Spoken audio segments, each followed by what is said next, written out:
Mirchi Sunday suspense, কান টান উত্তেজনা। সানডে সাসপেন্সে শুনবেন প্রফেসর শঙ্কুর গল্প কম্পু। বইটির স্বত্ব আনন্দ পাবলিশার্স প্রাইভেট লিমিটেড কর্তৃক সংরক্ষিত।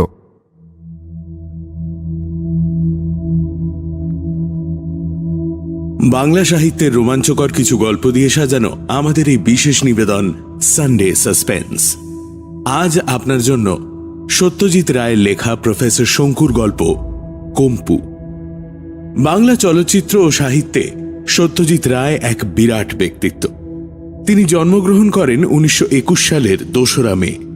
আমরা তাকে হারাই 1992 সালের 23শে এপ্রিল। তাঁর সৃষ্টি প্রফেসর শঙ্কু এক বিস্ময়কর চরিত্র। আত্মভোলা এই বাঙালি বৈজ্ঞানিকের আবিষ্কারের মধ্যে রয়েছে অ্যানাইহিলিনের মতো যে কোনো কিছুকে নিশ্চিহ্ন করে দেওয়া পিস্তল, মেরাকিউরলের মতো মুহূর্তে অসুখ সারিয়ে দেওয়া ওষুধ, বটিকা ইন্ডিকার মতো ক্ষুধা তৃষ্ণানাশক বড়ি, আরো কত কি। বোমযাত্রীর ডায়েরি গল্পে আবির্ভূত হওয়ার পর নানা অ্যাডভেঞ্চার ও আবিষ্কারের মধ্যে দিয়ে আমাদের মন জয় করে নিয়েছেন প্রফেসর ত্রিলোকেশ্বর শঙ্কু। আজকের গল্পটি আমরা নিয়েছি আনন্দ পাবলিশার্স থেকে প্রকাশিত শঙ্কু সমগ্র থেকে। গল্পটি প্রথম প্রকাশিত হয় পূজাবার্ষিকী আনন্দ মেলায় 1385 বঙ্গাব্দে। গল্প পাঠে এবং প্রফেসর শঙ্কুর ভূমিকায় আমি দীপ। শুরু হচ্ছে কম্পু।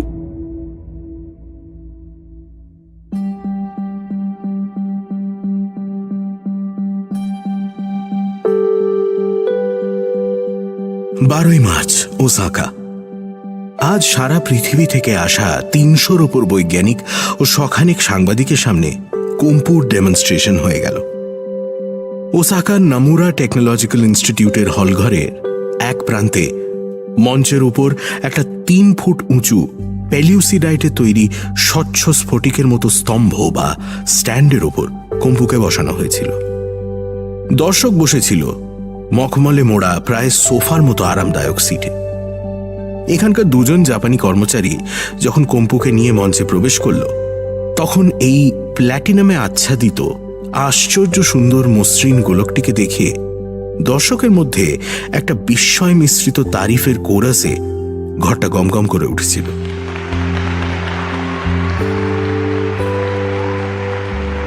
যে কম্পিউটার যন্ত্র 50 কোটি প্রশ্নের উত্তর দিতে পারে, তার আয়তন হবে একটা ফুটবলের 1.5, তার ওজন হবে মাত্র 42 কিলো, আর তাকে দেখে যন্ত্র বলে মনেই হবে না, এটা কেউ ভাবতে পারেনি। আসলে এই ট্রানজিস্টর আর মাইক্রোমিনিচারাইজেশন বা অতি ক্ষুদ্রকরণের যুগে খুব জটিল যন্ত্র আর সাইজে বড় হওয়ার দরকার নেই। 50 বছর আগে বেঢপ বাক্স রেডিওর যুগে কি আর কেউ ভাবতে পেরেছিল যে ভবিষ্যতে একটা রিস্ট ওয়াচের ভেতরে একটা রেডিওর সমস্ত যন্ত্রপাতি পুরে দেওয়া যাবে? কম্পু যে মানুষের এক আশ্চর্য সৃষ্টি, তাতে কোনো সন্দেহ নেই। কিন্তু এও সত্যি যে জটিল যন্ত্র তৈরির ব্যাপারে এখনো প্রকৃতির ধারে কাছেও পৌঁছতে পারেনি মানুষ। আমাদের তৈরি যান্ত্রিক মস্তিষ্কের ভিতর পোড়া আছে 10 কোটি সার্কিট, যার সাহায্যে যন্ত্র কাজ করে। মানুষের মস্তিষ্কের আয়তন হল কম্পুর 5 ভাগের 1 ভাগ। এই মস্তিষ্ক, যার সাহায্যে অবিরাম তার অসংখ্য কাজগুলো করে যাচ্ছে, তার নাম নিউরন। এই নিউরনের সংখ্যা হল 10,000 কোটি। এ থেকে বোঝা যাবে মস্তিষ্কের কারিগরিটা কি ভয়ানক রকম জটিল। এখানে বলে রাখি, আমাদের কম্পিউটার অঙ্ক কষে না। এর কাজ হল যেসব প্রশ্নের উত্তর জানতে মানুষ বিশ্বকোষ বা এনসাইক্লোপিডিয়া শরণাপন্ন হয়, সেই সব প্রশ্নের উত্তর দেওয়া। আরও একটা বিশেষত্ব এই যে এই উত্তর অন্য কম্পিউটারের মতো লিখিত উত্তর নয়। কম্পু উত্তর দেয় কথা বলে। মানুষের গলা আর বিলিতির উপর বাঁশির মাঝামাঝি একটা তীক্ষ্ণ স্পষ্ট স্বরে কম্পু প্রশ্নের জবাব দেয়। প্রশ্ন করার আগে 1313137 এই সংখ্যাটা বলে নিতে হয়।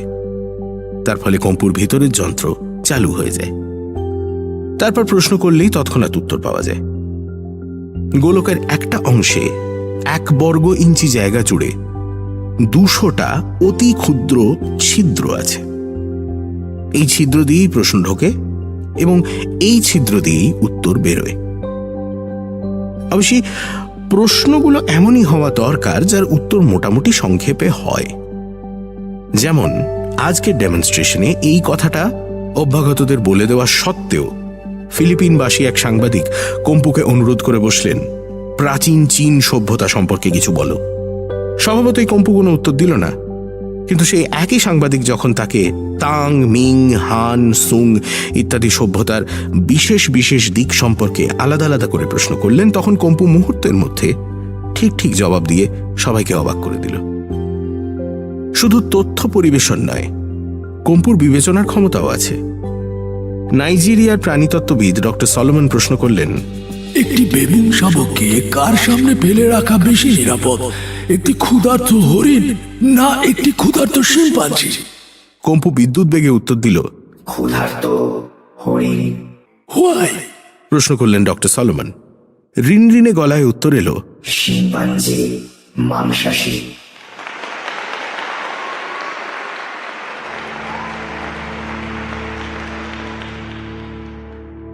এ তথ্যটা অবশ্যই অতি সম্প্রতি জানা গেছে। 10 বছর আগেও মানুষ জানত বানর শ্রেণীর সব জানোয়ারই নিরামিষাশী। এছাড়া কম্পু ব্রিজ ও দাবা খেলায় যোগ দিতে পারে, গান শুনে সুর বেসুর তাল বেতাল বিচার করতে পারে, রাগ রাগিনী বলে দিতে পারে, কোনো বিখ্যাত পেন্টিংয়ের কেবল চাক্ষুষ বর্ণনা শুনে চিত্রকরের নাম বলে দিতে পারে, কোনো বিশেষ ব্যারামে কি ওষুধ কি পথ্য চলতে পারে সেটা বলে দিতে পারে, এমনকি রোগীর অবস্থার বর্ণনা শুনে আরোগ্যের সম্ভাবনা শতকরা কত ভাগ সেটাও বলে দিতে পারে। কম্পুর যেটা ক্ষমতার বাইরে সেটা হলো চিন্তা শক্তি, অনুভূতি শক্তি আর অলৌকিক শক্তি। তাকে যখন আজ সিডনি বিশ্ববিদ্যালয়ের অধ্যাপক ম্যাক্সওয়েল জিজ্ঞেস করলেন আজ থেকে 100 বছর পরে মানুষ বই পড়বে কিনা, তখনও কম্পু নিরুত্তর, কারণ ভবিষ্যৎবাণী তার ক্ষমতার বাইরে।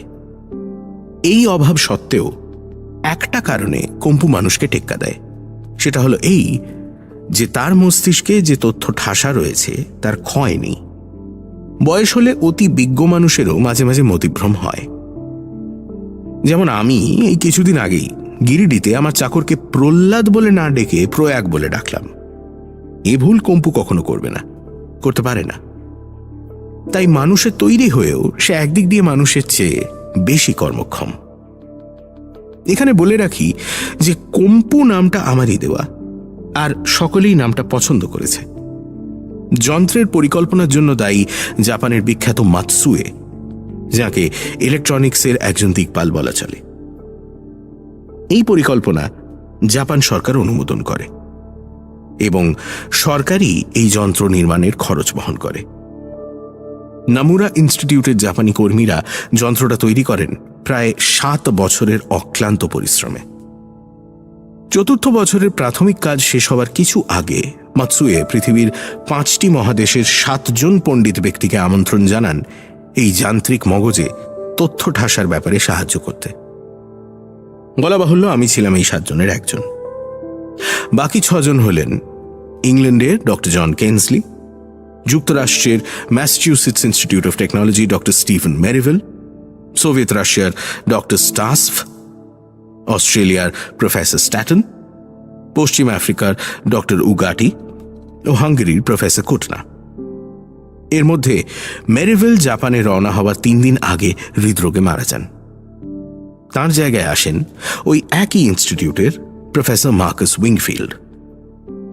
এদের কেউ কেউ টানা 3 বছর থেকে গেছেন ওসাকায় জাপান সরকারের অতিথি হয়ে, আবার কেউ কেউ যেমন আমি কিছুকাল এখানে কাটিয়ে দেশে ফিরে গিয়ে কিছু কাজ সেরে আবার এখানে চলে এসেছি।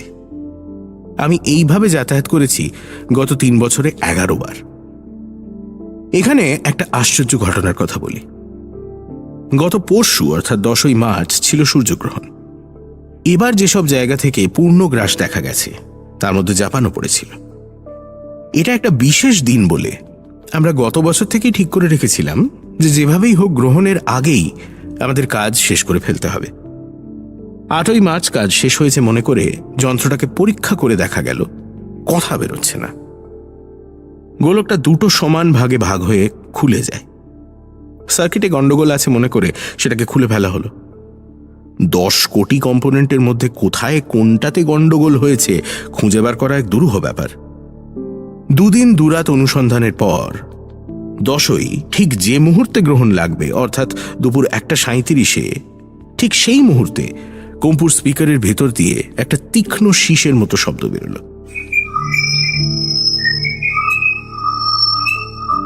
এটাই কম্পুর আরোগ্যের সিগন্যাল জেনে আমরা হাঁপ ছেড়ে গ্রহণ দেখতে চলে গেলাম। অর্থাৎ গ্রহণ লাগার মুহূর্ত আর কম্পুর সক্রিয় হবার মুহূর্ত এক। এর কোনো গূঢ় মানে আছে কি জানি না। কম্পু ইনস্টিটিউটেই আছে, তার জন্য একটা শীতাতপ নিয়ন্ত্রিত আলাদা কামরা তৈরি হয়েছে। ভারী সুদৃশ্য ছিমছাম এই কামরা। ঘরের একপাশে দেওয়ালের ঠিক মাঝখানে তার স্ফটিকের বেদির ওপর যন্ত্রটা বসানো থাকবে। বেদির ওপরে একটা বৃত্তাকার গর্ত ঠিক এমন মাপে তৈরি হয়েছে যে কম্পু সেখানে দিব্যি আরামে বসে থাকতে পারে। কামরার ওপরে সিলিংয়ে একটা লুকোনো আলো রয়েছে, সেটা এমনভাবে রাখা যাতে আলোকরশ্মি শটান গিয়ে পড়ে কম্পুর ওপর। এই আলো সর্বক্ষণ জ্বলবে। কামরায় পাহারার বন্দোবস্ত আছে, কারণ কম্পু একটি মহামূল্য জাতীয় সম্পদ। এইসব ব্যাপারে আন্তর্জাতিক ঈর্ষার কথাটা ভুললে চলবে না।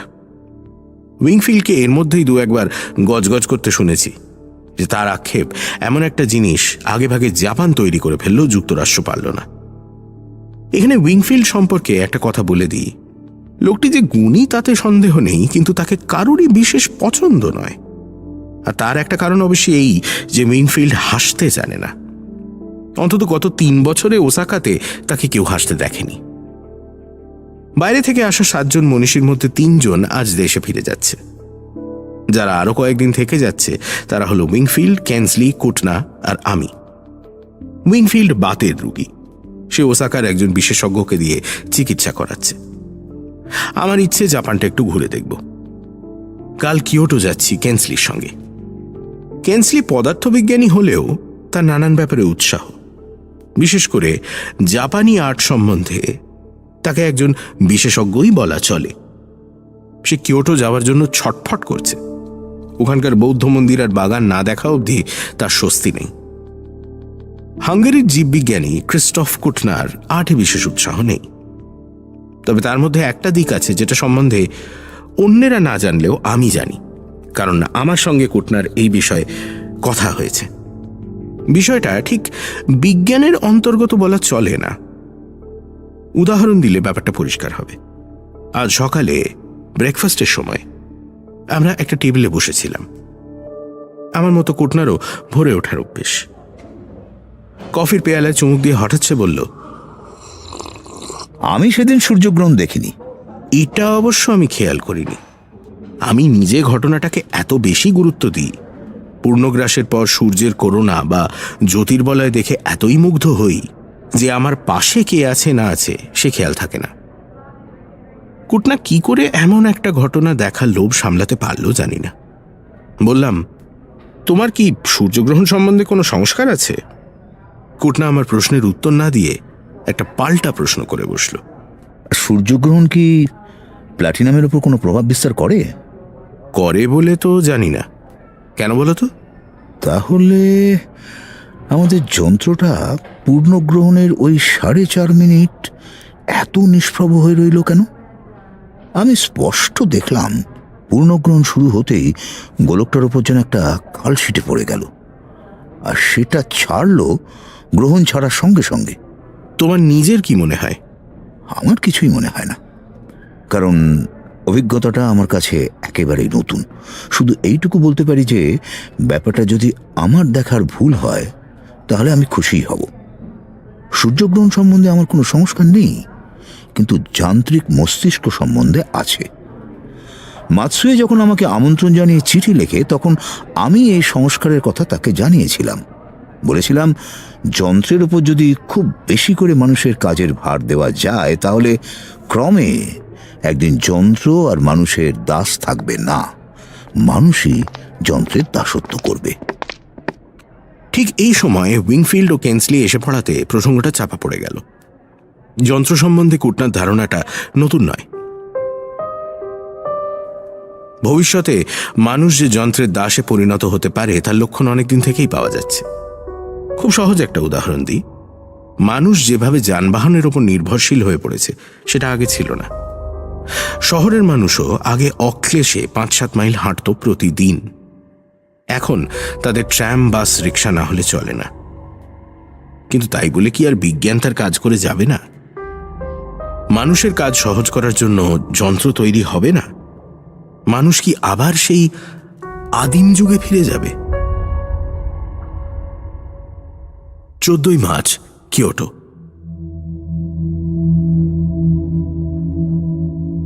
কিয়োটো সম্বন্ধে প্রশংসাসূচক যা কিছু শুনেছি এবং পড়েছি তা মিথ্যে বা বাড়ানো নয়। একটা জাতের সৌন্দর্য জ্ঞান আর রুচিবোধ যে একটা শহরের সর্বত্র এরকম ভাবে ছড়িয়ে থাকতে পারে, সেটা না দেখলে বিশ্বাস হতো না। আজ দুপুরে কিয়োটোর এক বিখ্যাত বৌদ্ধ মন্দির আর তার সংলগ্ন বাগান দেখতে গিয়েছিলাম। এমন শান্ত পরিবেশ এর আগে কোথাও দেখেছি বলে মনে পড়ে না। মন্দিরে জাপানের বিখ্যাত মনীষী তানাকার সঙ্গে আলাপ হলো। ঋষিতুল্য মানুষ, পরিবেশের সঙ্গে আশ্চর্য খাপ খায় এর সৌম্য স্বভাব। আমাদের দিগ্গজ যন্ত্রটির কথা শুনে স্মিতহাস্য করে বললেন, চাঁদটা সূর্যের সামনে এলে দুইয়ে মিলে এক হয়ে যায় কার খেয়ালে, সেটা বলতে পারে তোমার যন্ত্র। দার্শনিকের মতোই প্রশ্ন বটে। সূর্যের তুলনায় চাঁদ এত ছোট, অথচ এই দুইয়ের দূরত্ব পৃথিবী থেকে এমনই হিসেবের যে চাঁদটা সূর্যের উপর এলে আমাদের চোখে ঠিক তার পুরোটাই ঢেকে ফেলে, এক চুলও বেশি নয়, কমও নয়। এই আশ্চর্য ব্যাপারটা যেদিন আমি বুঝতে পারি আমার ছেলেবেলায়, সেদিন থেকেই সূর্যগ্রহণ সম্বন্ধে আমার মনে একটা গভীর বিস্ময়ের ভাব রয়ে গেছে। আমরাই জানি না এই প্রশ্নের উত্তর, তো কম্পু জানবে কি করে? আরও একটা দিন কিয়োটোয় থেকে আমরা কামাকুরা যাব। কেনজলি সঙ্গে থাকাতে খুব ভালো হয়েছে। ভালো জিনিস আরো বেশি ভালো লাগে একজন সমজদার পাশে থাকলে।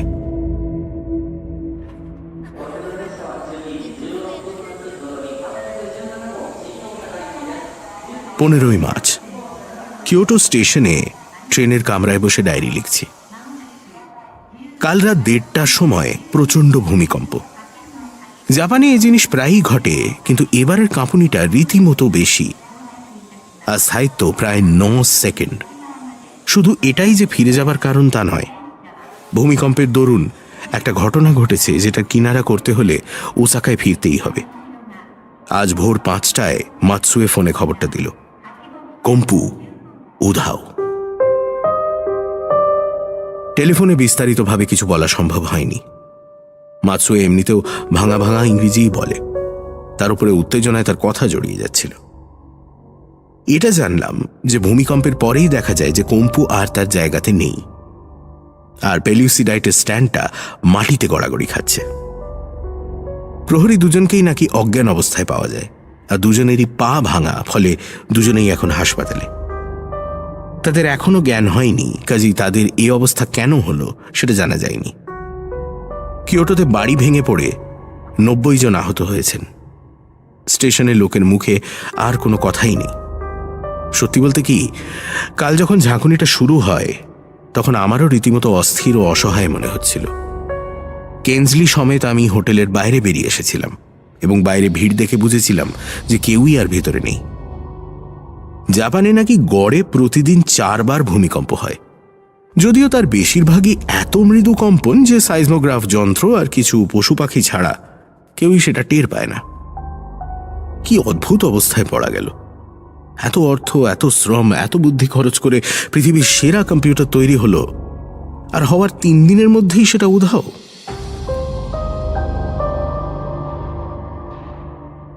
15ই মার্চ, ওসাকা, রাত 11টা। আমাদের বাসস্থান ইন্টারন্যাশনাল গেস্ট হাউসে আমার ঘরে বসে ডায়েরি লিখছি। নামুরা ইনস্টিটিউটের দক্ষিণে একটা পার্কের উল্টো দিকে এই গেস্ট হাউস। আমার জানলা থেকে ইনস্টিটিউটের টাওয়ার দেখা যেত। আজ আর যাচ্ছে না, কারণ সেটা কালকের ভূমিকম্পে পড়ে গেছে। আজ মাতসুয়ে স্টেশনে এসেছিল তার গাড়ি নিয়ে। সেই গাড়িতে আমরা সোজা চলে গেলাম ইনস্টিটিউট। ইতিমধ্যে 2 জন প্রহরীর একজনের জ্ঞান হয়েছে। সে যা বলছে তা হলো এই: ভূমিকম্পের সময় সে আর তার সঙ্গী দুজনেই পাহারা দিচ্ছিল। কম্পন খুব জোরে হওয়াতে তারা একবার ভেবেছিল ছুটে বাইরে চলে যাবে, কিন্তু কম্পুর ঘর থেকে একটা শব্দ শুনে তারা অনুসন্ধান করতে চাবি খুলে ঘরে ঢোকে। এর পরের ঘটনাটা প্রহরী যেভাবে বলছে সেটা সম্পূর্ণ অবিশ্বাস্য। ঘর খুলেই নাকি দুজনে দেখে যে কম্পুর স্ট্যান্ডটা মাটিতে পড়ে আছে, আর কম্পু নিজে ঘরের এ মাথা থেকে ও মাথা গড়িয়ে বেড়াচ্ছে। ভূমিকম্পের জের ততক্ষণে কিছুটা কমেছে। প্রহরী দুজনেই কম্পুর দিকে এগিয়ে যায় তাকে ধরতে। সেই সময় নাকি কম্পু গড়িয়ে এসে তাদের সজোরে আঘাত করে, ফলে দুজনেরই পা ভেঙে যায় এবং দুজনেই অজ্ঞান হয়ে পড়ে যায়। এই আপনা থেকে গড়িয়ে পালিয়ে যাবার বিবরণটা যদি মিথ্যে হয়, তাহলে অন্য সম্ভাবনাটা হচ্ছে চুরি। প্রহরী দুজনেই যে নেশা করেছিল সেটা মিনিমোতো, অর্থাৎ যার জ্ঞান হয়েছে, সে স্বীকার করেছে।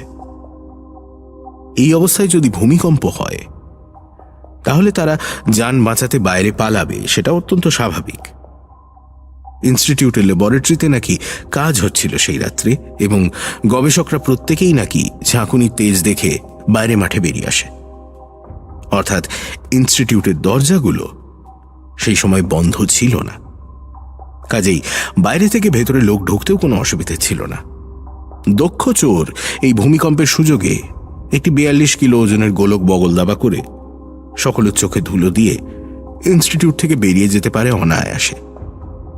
মোট কথা, চুরি হোক আর না হোক, কম্পু আর তার জায়গায় নেই।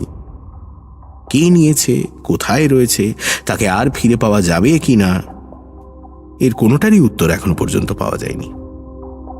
জাপান সরকার এর মধ্যে রেডিও টেলিভিশন মারফত জানিয়ে দিয়েছে যে যে ব্যক্তি যন্ত্রটা উদ্ধার করতে পারবে তাকে 5 লক্ষ ইয়েন, অর্থাৎ প্রায় 10,000 টাকা পুরস্কার দেওয়া হবে। পুলিশ তদন্ত শুরু করে দিয়েছে, যদিও ইতিমধ্যে দ্বিতীয় প্রহরীরও জ্ঞান হয়েছে এবং সেও অত্যন্ত জোরের সঙ্গে বলছে যে যন্ত্রটা চুরি হয়নি, সেটা নিজেই কোনো আশ্চর্য শক্তির জোরে চালিত হয়ে 2 প্রহরীকেই জখম করে কামরা থেকে বেরিয়ে গেছে। প্রহরীদের কাহিনী আমাদের মধ্যে একমাত্র কুটনাই বিশ্বাস করেছে, যদিও তার সপক্ষে কোনো যুক্তি সে দেখাতে পারেনি। কেনসলি ও উইংফিল্ড সরাসরি বলছে চুরি ছাড়া আর কিছুই হতে পারে না। প্ল্যাটিনাম অতি মূল্যবান ধাতু, দামের দিক দিয়ে সোনার পরেই প্ল্যাটিনাম। আজকাল জাপানি ছেলে ছোকরাদের মধ্যে অনেকেই নেশার ঝোঁকে বেপরোয়া কাজ করে থাকে। বিশেষ করে সরকারকে অপদস্থ করতে পারলে তারা আর কিছুই চায় না। এমন কোনো দল যদি কম্পুকে চুরি করে থাকে, তাহলে মোটা টাকা আদায় না করে তাকে ফেরত দেবে না। তাই যদি হয়, তাহলে এটা হবে যন্ত্র কিডন্যাপিং এর প্রথম নজির। অনুসন্ধানের কাজটা খুব সহজ হবে বলে মনে হয় না, কারণ ভূমিকম্পের জের এখনো চলছে। ওসাকায় 150-র উপর লোক মারা গেছে, আর অল্প বিস্তর জখম হয়েছে প্রায় 1000 লোক। 2-1 দিনের মধ্যেই যে আবার কম্পন হবে না, তার কোনো স্থিরতা নেই। এখন রাত 11টা। কুটনাই কিছুক্ষণ আগে পর্যন্ত আমার ঘরে ছিল। কম্পুর স্বেচ্ছায় পালানোর কাহিনী সে বিশ্বাস করলেও কেন কম্পু পালিয়েছে সেটা অনেক ভেবেও বার করতে পারেনি। তার ধারণা, ভূমিকম্পে মাটিতে আছড়ে পড়ে তার যন্ত্রের কোনো গোলমাল হয়ে গেছে, অর্থাৎ তার মতে কম্পুর মাথাটা বিগড়ে গেছে। আমি নিজে একদম বোকা বনে গেছি। এরকম অভিজ্ঞতা এর আগে আমার কখনো হয়নি।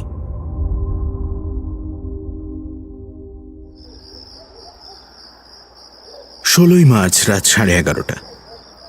আজকের শ্বাসরোধকারী ঘটনাগুলো এই বেলা লিখে রাখি। আমরা 4 বৈজ্ঞানিকের মধ্যে একমাত্র কুটনাই এখন মাথা উঁচু করে চলে ফিরে বেড়াচ্ছে, কারণ তার অনুমান যে অনেকাংশে সত্যি সেটা আজ প্রমাণ হয়ে গেছে। এই ঘটনার পরে ভবিষ্যতে আর কেউ যান্ত্রিক মস্তিষ্ক তৈরি করার ব্যাপারে সাহস পাবে বলে মনে হয় না। কাল রাত্রে ডায়েরি লিখে বিছানায় শুয়ে বেশ কিছুক্ষণ ঘুমোতে পারিনি। শেষটায় আমার তৈরি ঘুমের বড়ি সমনোলিন খাবো বলে বিছানা ছেড়ে উঠতেই উত্তরের জানলাটার দিকে চোখ পড়ল। এই দিকেই সেই পার্ক যার পিছনে নামুরা ইনস্টিটিউট। এই পার্ক হচ্ছে সেই ধরনের জাপানি পার্ক যাতে মানুষের কারিগরির ছাপ খুঁজে পাওয়া মুশকিল। গাছপালা, ফুল ফল, ঝোপঝাড়ের মধ্যে দিয়ে পায়ে হাঁটা পথ, এখানে ওখানে বিক্ষিপ্ত ছোট বড় পাথরের টুকরো। হঠাৎ একটা জায়গায় একটা জলাশয়, যাতে কুলকুলিয়ে জল এসে পড়ছে নালা থেকে। সব মিলিয়ে পরিবেশটা স্বচ্ছন্দ, স্বাভাবিক, অথচ সবই হিসেব করে বসানো। সবটাই মানুষের পরিকল্পনা। 1 বর্গমাইল জুড়ে এরকম একটা বন বা বাগান বা পার্ক রয়েছে অতিথিশালা আর ইনস্টিটিউটের মাঝখানে। বিছানা ছেড়ে উঠে আমার চোখ গেল এই পার্কের দিকে, কারণ তার মধ্যে একটা টর্চের আলো ঘোরাফেরা করছে। আমার ঘর থেকে দূরত্ব অনেক, কিন্তু জাপানি টর্চের আলোর তেজ খুব বেশি বলে স্পষ্ট দেখা যাচ্ছে। মাঝে মাঝে জ্বলছে, মাঝে মাঝে নিভছে, এবং বেশ খানিকটা জায়গা জুড়ে ঘোরাফেরা করছে আলোটা। প্রায় মিনিট 15 ধরে এই আলোর খেলা চলল। তারপর টর্চের মালিক যেন বেশ হতাশ হয়ে পার্ক ছেড়ে বেরিয়ে চলে গেলেন। সকালে নিচে ডাইনিং রুমে গিয়ে বাকি 3 জনকে বললাম ঘটনাটা, এবং স্থির করলাম যে ব্রেকফাস্ট সেরে পার্কে গিয়েই একবার অনুসন্ধান করব। 8টা নাগাদ আমরা 4 জন বেরিয়ে পড়লাম।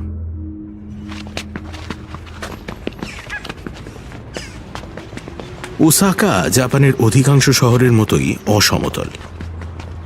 সারা শহরে ছড়িয়ে আছে সরু সরু নালা আর খাল, আর সেগুলো পেরোবার জন্য সুদৃশ্য সব সাঁকো। রাস্তা থেকে বেশ খানিকটা খাড়াই উঠে তারপর পার্কের গাছপালা শুরু হয়। তারই মধ্যে একটা হাঁটা পথ দিয়ে আমরা এগিয়ে চললাম। মেপল, বার্চ, ওক, চেস্টনাট ইত্যাদি বিলিতি গাছে পার্কটা ভর্তি। অবশ্যই জাপানের বিখ্যাত চেরি গাছও রয়েছে। জাপানিরা অনেককাল আগে থেকেই তাদের দেশের নিজস্ব গাছ তুলে ফেলে তার জায়গায় বিলিতি গাছের চারা পুঁততে শুরু করেছে। তাই এরকম একটা পার্কে এলে জাপানে আছি সে কথাটা মাঝে মাঝে ভুলে যেতে হয়। মিনিট 15 চলার পর প্রথম একজন অন্য মানুষকে দেখতে পেলাম পার্কের মধ্যে। একটি জাপানি ছেলে, বছর 10-12 বয়স, মাথার চুল কদম ছাঁটে ছাঁটা, কাঁধে স্ট্র্যাপ থেকে ঝুলছে স্কুলের ব্যাগ। ছেলেটি আমাদের দেখে থমকে দাঁড়িয়ে ফ্যাল ফ্যাল দৃষ্টিতে চেয়ে আছে আমাদেরই দিকে। কুটনা জাপানি জানে, সে জিজ্ঞেস করল, তোমার নাম কি? সেইজি। এখানে কেন এসেছো? স্কুল যাচ্ছি। তাহলে রাস্তা ছেড়ে ঝোপের দিকে যাচ্ছিলে কেন? ছেলেটি চুপ। ইতিমধ্যে কেনসলি ডান দিকে একটু এগিয়ে গিয়েছিল। সে কি জানি দেখে ডাক দিল। কেনসলি তার পায়ের কাছে ঘাসের দিকে চেয়ে আছে। আমি আর উইংফিল্ড এগিয়ে গিয়ে দেখি জমির খানিকটা অংশের ঘাস এবং সেই সঙ্গে একটা বুনো ফুলের গাছ চাপ লেগে মাটির সঙ্গে সিঁটিয়ে গেছে। 2 পা এগোতেই চোখে পড়ল একটা চ্যাপ্টানো প্রাণী, 1 বিঘত লম্বা একটা গিরগিটি। গাড়ির চাকা বা অন্য কোনো ভারী জিনিস ওপর দিয়ে গড়িয়ে গেলে এরকম ভাবে পিষে যাওয়া স্বাভাবিক। এবার কেনসলি কুটনার দিকে ফিরে বলল, Ask him if he was looking for a ball. ছেলেটি এবার আর জবাব এড়াতে পারল না। সে বলল, গতকাল স্কুল থেকে ফেরার পথে সে একটা ধাতুর বল দেখেছিল এই পার্কের একটা ঝোপের পেছনে। কাছে যেতেই বলটা গড়িয়ে দূরে চলে যায়। অনেক ছোটাছুটি করেও সে বলটার নাগাল পায়নি। বিকেলে বাড়ি ফিরে টেলিভিশনে জানতে পারে যে ঠিক ওই রকম একটা বলের সন্ধান দিতে পারলে 5 লক্ষ ইয়েন পুরস্কার পাওয়া যাবে। তাই সে গতকাল রাত্রেও টর্চটা নিয়ে বলটা খুঁজেছে, কিন্তু পায়নি। আমরা ছেলেটিকে বোঝালাম যে এই পার্কেই যদি বলটা পাওয়া যায় তাহলে আমরা তাকে পুরস্কার পাইয়ে দেব, সে নিশ্চিন্তে স্কুলে যেতে পারে। ছেলেটি আশ্বস্ত হয়ে তার ঠিকানাটা জানিয়ে দিয়ে দৌড় দিল স্কুলের দিকে। আর আমরা 4 জন চারদিকে ছড়িয়ে গিয়ে আবার খোঁজা শুরু করলাম। যে যন্ত্রটা পাবে সে অন্যদের হাঁক দিয়ে জানাবে। পায়ে হাঁটা পথ ছেড়ে গাছপালা ঝোপঝাড়ের দিকে এগিয়ে গেলাম আমি। কম্পু যদি সত্যি সচল হয়ে গিয়ে থাকে তাহলে তাকে পেলেও সে ধরা দেবে কিনা জানি না। তার উপরে তার যদি মানুষের ওপর আক্রোশ থেকে থাকে, তাহলে যে সে কি করতে পারে তা আমার অনুমানের বাইরে।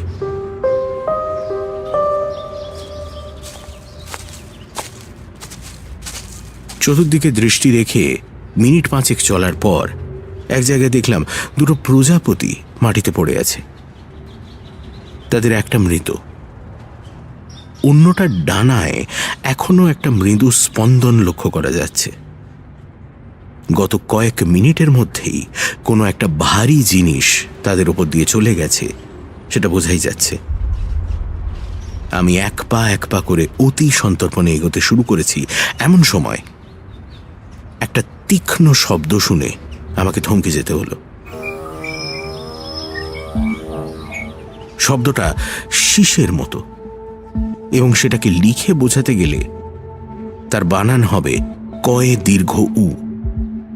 আমি শব্দের উৎস সন্ধানে এদিক ওদিক চাইতে আবার শোনা গেল। এবার আন্দাজ পেয়ে শব্দ লক্ষ্য করে বাঁদিকে এগিয়ে গেলাম। এই যে কম্পুর গলা, তাতে কোনো সন্দেহ নেই। আর ওই কু শব্দটার একটাই মানে হতে পারে, সে আমাদের সঙ্গে লুকোচুরি খেলছে। বেশি দূরে যাওয়ার দরকার হলো না। একটা জেরেনিয়াম গাছের পিছনে সূর্যের আলো এসে পড়েছে কম্পুর দেহে। সে এখন অনড়। আমি কাছে গিয়ে দাঁড়ালাম। ওই কু শব্দই বোধ হয় অন্য 3 জনকেও জানিয়ে দিয়েছে কম্পুর অস্তিত্ব। 3 জনেই 3 দিক থেকে ব্যস্তভাবে এগিয়ে এলো আমার দিকে।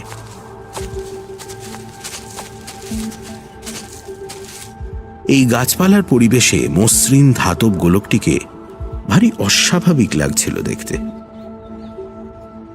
কম্পুর চেহারায় সামান্য পরিবর্তন হয়েছে কি, সেটা তার গা থেকে ধুলো, মাটি আর ঘাসের টুকরো ঝেড়ে না ফেলা পর্যন্ত বোঝা সম্ভব নয়। 1313 কেনজলি মাটিতে হাঁটু গেড়ে বসে কম্পুকে সক্রিয় করার মন্ত্রটা আওড়ালো। কম্পু বিকল হয়েছে কি না জানার জন্য আমরা সবাই উদ্গ্রীব। কম্পু, সম্রাট নেপোলিয়ন কোন কোন যুদ্ধে জয়লাভ করেছিলেন? প্রশ্নটা করল উইংফিল্ড। ঠিক এই প্রশ্নটাই সেদিন ডেমনস্ট্রেশনে এক সাংবাদিক করেছিল কম্পুকে, আর মুহূর্তের মধ্যে নির্ভুল জবাব দিয়েছিল আমাদের যন্ত্র। কিন্তু আজ কোনো উত্তর নেই। আমরা পরস্পরের মুখ চাওয়াচাওয়ি করছি। বুকের ভেতর একটা গভীর অস্বস্তির ভাব দানা বাঁধছে। উইংফিল্ড গোলকের আরো কাছে মুখ এনে আবার প্রশ্নটা করল। সম্রাট নেপোলিয়ন কোন কোন যুদ্ধে জয়লাভ করেছিলেন? এবার উত্তর এলো। উত্তর নয়, পাল্টা প্রশ্ন। তুমি জানো না? উইংফিল্ড হতভম্ব। কুটনার মুখ হাঁ হয়ে গেছে। তার চাহনিতে বিস্ময়ের সঙ্গে যে আতঙ্কের ভাবটা রয়েছে, সেটা কোনো অলৌকিক ঘটনার সামনে পড়লেই মানুষের হয়। যে কারণেই হোক, কম্পু আর সে কম্পু নেই। মানুষের দেওয়া ক্ষমতাকে সে কোনো অজ্ঞাত উপায়ে অতিক্রম করে গেছে। আমার ধারণা তার সঙ্গে এখন কথোপকথন সম্ভব। আমি প্রশ্ন করলাম, তোমাকে কেউ নিয়ে এসেছে না তুমি নিজে এসেছো? নিজে। কেন এলে? To play. খেলতে? A child must play. এসব কি বলছে আমাদের যন্ত্র? আমরা 4 জন প্রায় একসঙ্গেই বলে উঠলাম, শিশু? তুমি শিশু? তোমরা শিশু, তাই আমি শিশু। অন্যেরা এই উত্তরে কি ভাবলো জানি না, কিন্তু আমি স্পষ্ট বুঝতে পারলাম কম্পু কি বলতে চাইছে। 20 শতাব্দীর শেষেও স্বীকার করতেই হবে যে মানুষ যত না জানে, তার চেয়ে জানে না অনেক বেশি। এই যে গ্র্যাভিটি বা অভিকর্ষ, যেটার প্রভাব সারা বিশ্ব ব্রহ্মাণ্ডে ছড়িয়ে আছে, যেটার উপস্থিতি আমরা প্রতি মুহূর্তে অনুভব করছি, সেটাও আজ পর্যন্ত মানুষের কাছে রহস্যই রয়ে গেছে। সেই হিসেবে আমরাও শিশু বই কি। এখন কথা হচ্ছে কম্পুকে নিয়ে কি করা যায়। যখন দেখা যাচ্ছে তার মন বলে একটা পদার্থ আছে, তখন তাকেই জিজ্ঞেস করা উচিত। বললাম, তোমার খেলা শেষ? শেষ। বয়স বাড়ছে। এখন কি করবে? ভাববো। এখানেই থাকবে না আমাদের সঙ্গে যাবে? যাব।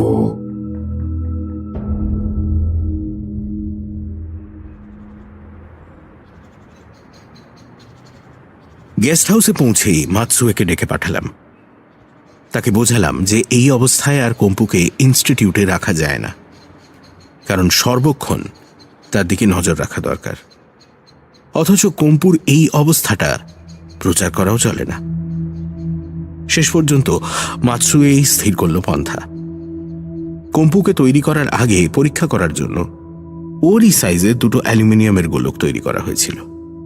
তারই একটা ইনস্টিটিউটে রেখে দিয়ে জানিয়ে দেওয়া হবে যে যন্ত্রটা উদ্ধার হয়েছে, আর আসল যন্ত্র থাকবে আমাদের কাছে এই গেস্ট হাউসে। এখানে বলে রাখি যে আমরা 4 বৈজ্ঞানিক ছাড়া এখন আর কেউ এখানে নেই। দোতলা বাড়িতে ঘর আছে সব শুধু 16টা। আমরা 4 জনে দোতলা 4টি ঘরে রয়েছি। টেলিফোনে পরস্পরের সঙ্গে যোগাযোগের বন্দোবস্ত রয়েছে। ঘণ্টাখানেকের মধ্যেই মাতসুয়ে একটি কাঁচের বাক্স পাঠিয়ে দিল আমার ঘরে। তার মধ্যেই তুলোর বিছানায় কম্পুকে রাখা হয়েছে।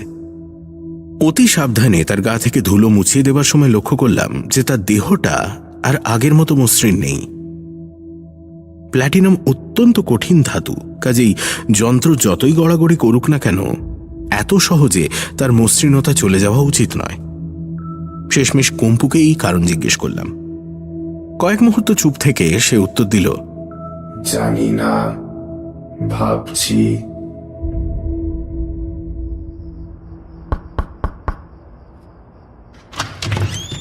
বিকেলের দিকে মাতসুয়ে আবার এলো, সঙ্গে একটি টেপ রেকর্ডার। এই রেকর্ডারের বিশেষত্ব এই যে মাইক্রোফোনে শব্দ তরঙ্গ প্রবেশ করা মাত্র আপনা থেকে রেকর্ডার চালু হয়ে যায়, আর শব্দ থামলেই বন্ধ হয়। রেকর্ডার কম্পুর সামনে রাখা রইল, ওটা আপনা থেকেই কাজ করবে। মাতসুয়ে বেচারি বড় অসহায় বোধ করছে। ইলেকট্রনিক্সের কোনো বিদ্যাই তাকে এই পরিস্থিতিতে সাহায্য করছে না। তার ইচ্ছে ছিল গোলকটাকে খুলে ফেলে তার ভেতরের সার্কিটগুলো একবার পরীক্ষা করে দেখে, কিন্তু আমি তাকে নিরস্ত করলাম। বললাম, ভিতরে গন্ডগোল যাই হয়ে থাক না কেন, তার ফলে এখন যেটা হচ্ছে সেটাকে হতে দেওয়া উচিত। কম্পিউটার তৈরি করার ক্ষমতা মানুষের আছে এবং ভবিষ্যতেও থাকবে, কিন্তু কম্পু এখন যে চেহারা নিয়েছে সেরকম যন্ত্র মানুষ কোনোদিন তৈরি করতে পারবে কিনা সন্দেহ। তাই এখন আমাদের কাজ হবে শুধু কম্পুকে পর্যবেক্ষণ করা এবং সুযোগ বুঝে তার সঙ্গে কথোপকথন চালানো। সন্ধেবেলা আমার ঘরে বসে 4 জন কফি খাচ্ছি, এমন সময় কাঁচের বাক্সটা থেকে একটা শব্দ পেলাম। অতি পরিচিত রিনরিনে কণ্ঠস্বর। আমি উঠে গিয়ে জিজ্ঞেস করলাম, কিছু বললে? জানি, বয়সের ছাপ। অর্থাৎ সকালে তাকে যে প্রশ্ন করেছিলাম সেটার উত্তর এতক্ষণে ভেবে বার করেছে কম্পু। প্ল্যাটিনামের রুক্ষতা হলো বয়সের ছাপ। তুমি কি বৃদ্ধ? না, I am now in my youth. অর্থাৎ এখন আমার জোয়ান বয়স। আমাদের মধ্যে এক উইংফিল্ডের হাবভাবে কেমন যেন খটকা লাগছে আমার। মাতসুয়ে যখন যন্ত্রটাকে খুলে পরীক্ষা করার প্রস্তাব করেছিল তখন একমাত্র উইংফিল্ডই তাতে সায় দিয়েছিল। তার আফসোস যে যে উদ্দেশ্য নিয়ে কম্পিউটারটাকে তৈরি করা হয়েছিল সে উদ্দেশ্য ব্যর্থ হয়ে গেল। কম্পু নিজে থেকে কথা বলতে আরম্ভ করলেই উইংফিল্ড কেন জানি উসখুস করতে থাকে। কম্পুর এহেন আচরণের মধ্যে যে একটা ভৌতিক ব্যাপার রয়েছে সেটাও স্বীকার করা যায় না, কিন্তু তাই বলে একজন বৈজ্ঞানিকের এরকম প্রতিক্রিয়া হবে কেন? আজ তো এই নিয়ে একটা কেলেঙ্কারি হয়ে গেল। কম্পু আমার সঙ্গে কথা বলার মিনিট খানেকের মধ্যেই উইংফিল্ড চেয়ার ছেড়ে গটগট করে কম্পুর দিকে এগিয়ে গিয়ে আবার সেই একই প্রশ্ন করে বসল। সম্রাট নেপোলিয়ন কোন কোন যুদ্ধে জয়লাভ করেছিলেন? ভাবটা যেন যন্ত্রের কাছ থেকে যান্ত্রিক উত্তরটা পেলেই সে আশ্বস্ত হবে, কিন্তু উত্তর যেটা এলো সেটা একেবারে চাবুক। কম্পু বলল, যা জানো তা জানতে চাওয়াটা মূর্খের কাজ। এই উত্তরে উইংফিল্ডের যে অবস্থা হলো সে আর বলবার নয়। আর সেই সঙ্গে তার মুখ থেকে যে কথাটা বেরোলো, তেমন কথা যে একজন প্রবীণ বৈজ্ঞানিকের পক্ষে উচ্চারণ করা সম্ভব, এটা আমি ভাবতে পারিনি। অথচ দোষটা উইংফিল্ডেরই। সে যে কম্পুর নতুন অবস্থাটা কিছুতেই মানতে পারছে না, সেটা তার ছেলে মানুষই ও একগুঁয়েমিরই লক্ষণ। আশ্চর্য এই যে কম্পুও যেন উইংফিল্ডের ওই অভদ্রতা বরদাস্ত করতে পারল না। পরিষ্কার কণ্ঠে তাকে বলতে শুনলাম, উইংফিল্ড, সাবধান। এরপরে উইংফিল্ডের আর এ ঘরে থাকা সম্ভব নয়। সে সশব্দে দরজা বন্ধ করে ঘর থেকে বেরিয়ে গেল। কেন্সলি আর কুটনা এরপরেও অনেকক্ষণ ছিল। কেন্সলির ধারণা উইংফিল্ডের মাথার ব্যামো আছে, তা জাপানে আসা উচিত হয়নি। সত্যি বলতে কি, আমাদের মধ্যে কাজ সবচেয়ে কম করেছে উইংফিল্ডই। ম্যারিভেল জীবিত থাকলে এটা হতো না, কারণ ইলেকট্রনিক্সে সেও ছিল একজন দিকপাল। আমরা তিনজন আমারই ঘরে ডিনার সারলাম। কারোরই মুখে কথা নেই, কম্পুও নির্বাক। তিনজনেই লক্ষ্য করছিলাম যে কম্পুর দেহের রুক্ষতা যেন ঘন্টায় ঘন্টায় বেড়ে চলেছে। দুই বিজ্ঞানী চলে যাওয়ার পর আমি দরজা বন্ধ করে বিছানায় এসে বসেছি। এমন সময় কম্পুর কণ্ঠস্বরে টেপ রেকর্ডার আবার চলতে শুরু করল। আমি কাঁচের বাক্সটার কাছে গিয়ে দাঁড়ালাম। কম্পুর গলার স্বর আর তেমন তীক্ষ্ণ নেই, তাতে একটা নতুন গাম্ভীর্য লক্ষ্য করা যাচ্ছে। তুমি ঘুমোবে? কেন জিজ্ঞেস করছো? স্বপ্ন দেখো তুমি? তা দেখি মাঝে মাঝে, সব মানুষই দেখে। কেন ঘুম, কেন স্বপ্ন? সেটা তো এখনো সঠিক জানা যায়নি। ঘুমের ব্যাপারে একটা মত আছে। আদিম মানুষ সারাদিন খাদ্যের সন্ধানে পরিশ্রম করে রাত্রে কিছু দেখতে না পেয়ে চুপচাপ তার গুহায় বসে থাকতে থাকতে ঘুমিয়ে পড়ত। তারপর দিনের আলো চোখে লাগলে তার ঘুম ভেঙে যেত। মানুষের সেই আদিম অভ্যেসটা হয়তো আজও রয়ে গেছে। আর স্বপ্ন? ওটা জানি না, কেউই জানে না। আমি জানি। জানো? আরো জানি। স্মৃতির রহস্য জানি। মানুষ কবে এলো জানি। মাধ্যাকর্ষণ জানি। সৃষ্টির গোড়ার কথা জানি। আমি তটস্থ হয়ে চেয়ে রয়েছি কম্পুর দিকে। টেপ রেকর্ডার চলছে। বিজ্ঞানের কাছে যা রহস্য, তার সন্ধান কি কম্পু দিতে চলেছে? না, তা নয়। কয়েক মুহূর্ত নীরব থেকে কম্পু বলল, মানুষ অনেক জেনেছে, এগুলো জানবে। সময় লাগবে, সহজ রাস্তা নেই। তারপর আবার কয়েক মুহূর্ত নীরবতার পর বলল, কেবল একটা জিনিস মানুষ জানবে না, আমার জানতে হবে। আমি মানুষ নই, আমি যন্ত্র। কি জিনিস? কম্পু নির্বাক। টেপ রেকর্ডার থেমে আছে। মিনিট তিনেক এইভাবে থাকার পর সে আবার বলে উঠল, গুড নাইট। 18ই মার্চ। আমি হাসপাতালে বসে ডায়েরি লিখছি। এখন অনেকটা সুস্থ। আজই বিকেলে ছাড়া পাবো। এই বয়সে এমন একটা বিভীষিকাময় অভিজ্ঞতা হতে পারে সেটা ভাবতে পারিনি। কম্পুর কথা না শুনে যে কি ভুল করেছি সেটা এখন বুঝতে পারছি। পরশু রাত্রে কম্পু গুড নাইট করার পর বিছানায় শুয়ে কয়েক মিনিটের মধ্যেই আমার ঘুম এসে গিয়েছিল। এমনিতে আমার খুব গাঢ় ঘুম হয়, তবে কোনো শব্দ হলে ঘুমটা ভাঙেও চট করে। কাজেই টেলিফোনটা যখন বেজে উঠল তখন মুহূর্তের মধ্যেই আমি সম্পূর্ণ সজাগ। পাশে টেবিলে লুমিনাস ডায়ালওয়ালা ট্রাভেলিং ক্লকে দেখলাম 2:30। টেলিফোনটা তুলে হ্যালো বলতে শুনলাম উইংফিল্ডের গলা। শঙ্কু, তোমার ঘুমের বড়ি একটা পাওয়া যাবে? আমার স্টক শেষ। স্বভাবতই এতে আমার আপত্তির কোনো কারণ থাকতে পারে না। আমি বললাম 1 মিনিটের মধ্যেই তার ঘরে গিয়ে আমি বড়ি দিয়ে আসব। উইংফিল্ড বলল সে নিজেই আসছে।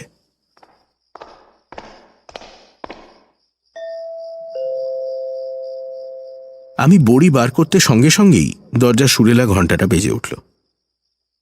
উঠে গিয়ে খুলতে যাব এমন সময় কম্পুর গলা পেলাম। খুলো না। মানে কেন? উইংফিল্ড অসৎ, অসৎ। এসব কি বলছে কম্পু? এদিকে দরজার ঘন্টা আবার বেজে উঠেছে, আর তার সঙ্গে উইংফিল্ডের ব্যস্ত কণ্ঠস্বর। শঙ্কু, শঙ্কু, তুমি ঘুমিয়ে পড়েছো নাকি? আমি স্লিপিং পিলের জন্য এসেছি। কম্পু তার নিষেধাজ্ঞা জানিয়ে চুপ করে গেছে। আমি দেখলাম দরজা না খোলায় অনেক মুশকিল। কি কৈফিয়ত দেব তাকে যদি এই যন্ত্রের কথা সত্যি না হয়? দরজা খুললাম এবং খোলার সঙ্গে সঙ্গে মাথায় একটা প্রচন্ড আঘাতে আমি সংজ্ঞা হারালাম।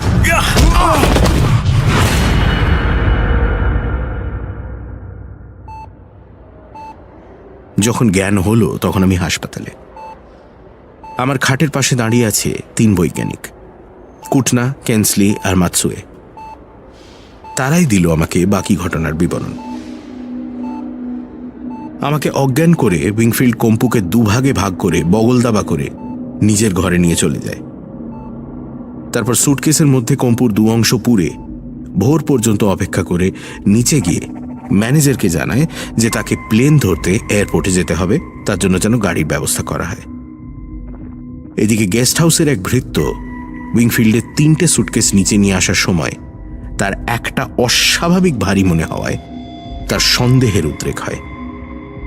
সে পাহারার জন্য মোতায়েন পুলিশের লোককে গিয়ে সেটা জানায়। পুলিশের লোক উইংফিল্ডকে চ্যালেঞ্জ করলে উইংফিল্ড মরিয়া হয়ে রিভলভার বার করে, কিন্তু পুলিশের তৎপরতার ফলে উইংফিল্ডকে হার মানতে হয়। সে এখন হাজতে আছে।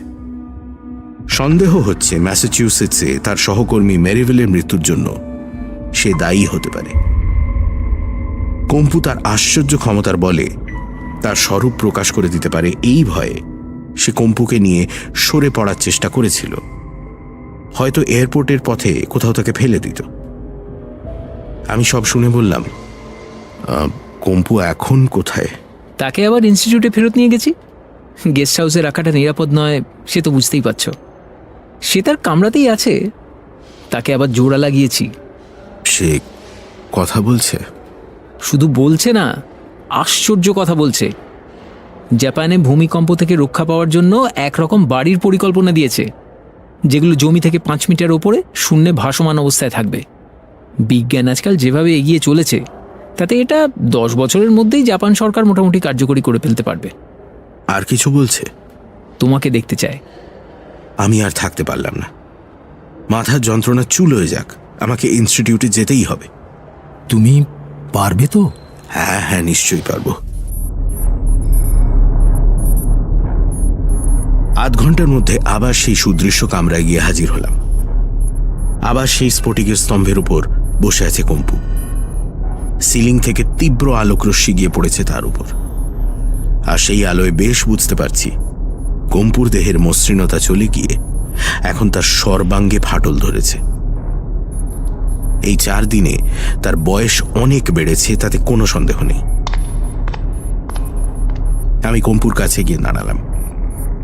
কোনো প্রশ্ন করার আগেই তার শান্ত গম্ভীর কণ্ঠস্বর শুনতে পেলাম। ঠিক সময় এসেছ। আর 3.5 মিনিটে ভূমিকম্প হবে। মৃদু কম্পন টের পাবে, তাতে কারোর ক্ষতি হবে না। আর তখনই আমার শেষ প্রশ্নের উত্তর আমি পাব। সে উত্তর কোনো মানুষে পাবে না কোনোদিন। এরপর আর কি বলা যায়? আমরা রুদ্ধশ্বাসে অপেক্ষা করে রইলাম। কম্পুর কয়েক হাত উপরেই ইলেকট্রনিক ঘড়ির সেকেন্ডের কাঁটা এগিয়ে চলেছে টকটক করে। 1 মিনিট, 2 মিনিট, 3 মিনিট। অবাক চোখে দেখছি কম্পুর দেহের ফাটল বাড়ার সঙ্গে সঙ্গে তার দেহের জ্যোতিও বাড়ছে। শুধু বাড়ছে কি তা তো নয়, তার সঙ্গে রঙেরও পরিবর্তন হচ্ছে। এ তো প্ল্যাটিনামের রং নয়, এই যে সোনার রং।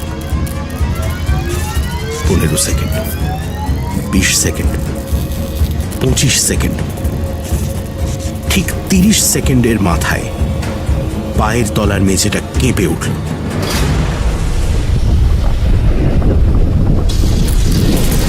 আর তার সঙ্গে সঙ্গে এক অপার্থিব বর্ণচ্ছটা বিকীর্ণ করে কম্পুর দেহ সশব্দে খণ্ড খণ্ড হয়ে স্ফটিক স্তম্ভের উপর থেকে শ্বেত পাথরের মেঝেতে পড়ল।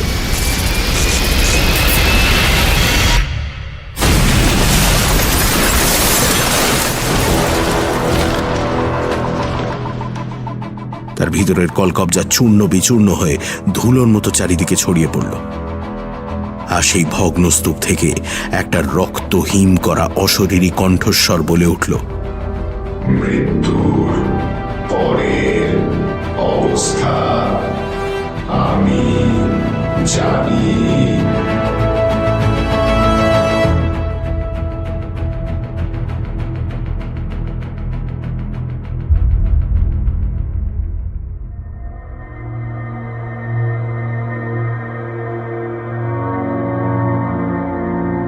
সানডে সাসপেন্সে আজ শুনলেন সত্যজিৎ রায়ের লেখা প্রফেসর শঙ্কুর গল্প কম্পু। ডক্টর সলোমন এবং কেনসলির চরিত্রে অর্ঘ্য বসু, কুটনা শঙ্করী প্রসাদ মিত্র, মাতসুয়ে নীল, উইংফিল্ড ইন্দ্রনীল ভাদুরী, কম্পু এবং সেইজির চরিত্রে অগ্নি। প্রফেসর শঙ্কুর চরিত্রে পর্ব পরিচালনায় এবং গল্পের সূত্রধার আমি দীপ। ধ্বনি পরিকল্পনা রিচার্ড। কার্যনির্বাহী প্রযোজক Arunima Dey. Poster design greening tree. সমগ্র পরিকল্পনা ও পরিচালনায় ইন্দ্রাণী। শেষ হল সত্যজিৎ রায়ের লেখা প্রফেসর শঙ্কুর গল্প কম্পু। সানডে সাসপেন্সের আরও গল্প শুনতে চোখ রাখুন মির্চি বাংলার ইউটিউব চ্যানেলে অথবা সাবস্ক্রাইব করুন গানা অ্যাপে।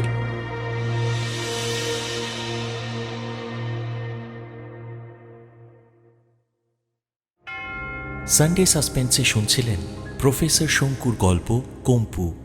এর পরের গল্প পরলোক চর্চা। বইটির সত্ত্ব আনন্দ পাবলিশার্স প্রাইভেট লিমিটেড কর্তৃক সংরক্ষিত। মদ্যপান, ধূমপান ও মাদক সেবন স্বাস্থ্যের পক্ষে ক্ষতিকর।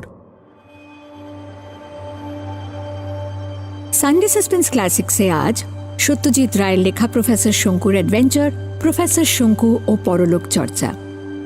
এই গল্পটি প্রথম প্রকাশিত হয় আনন্দমেলার পুজোবার্ষিকী 1394 সালে, অর্থাৎ 1987 খ্রিস্টাব্দে।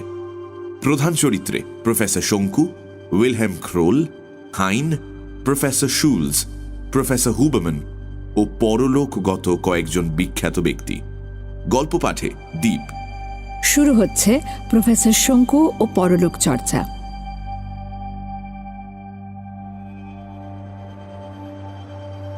12ই সেপ্টেম্বর আজ বড় আনন্দের দিন।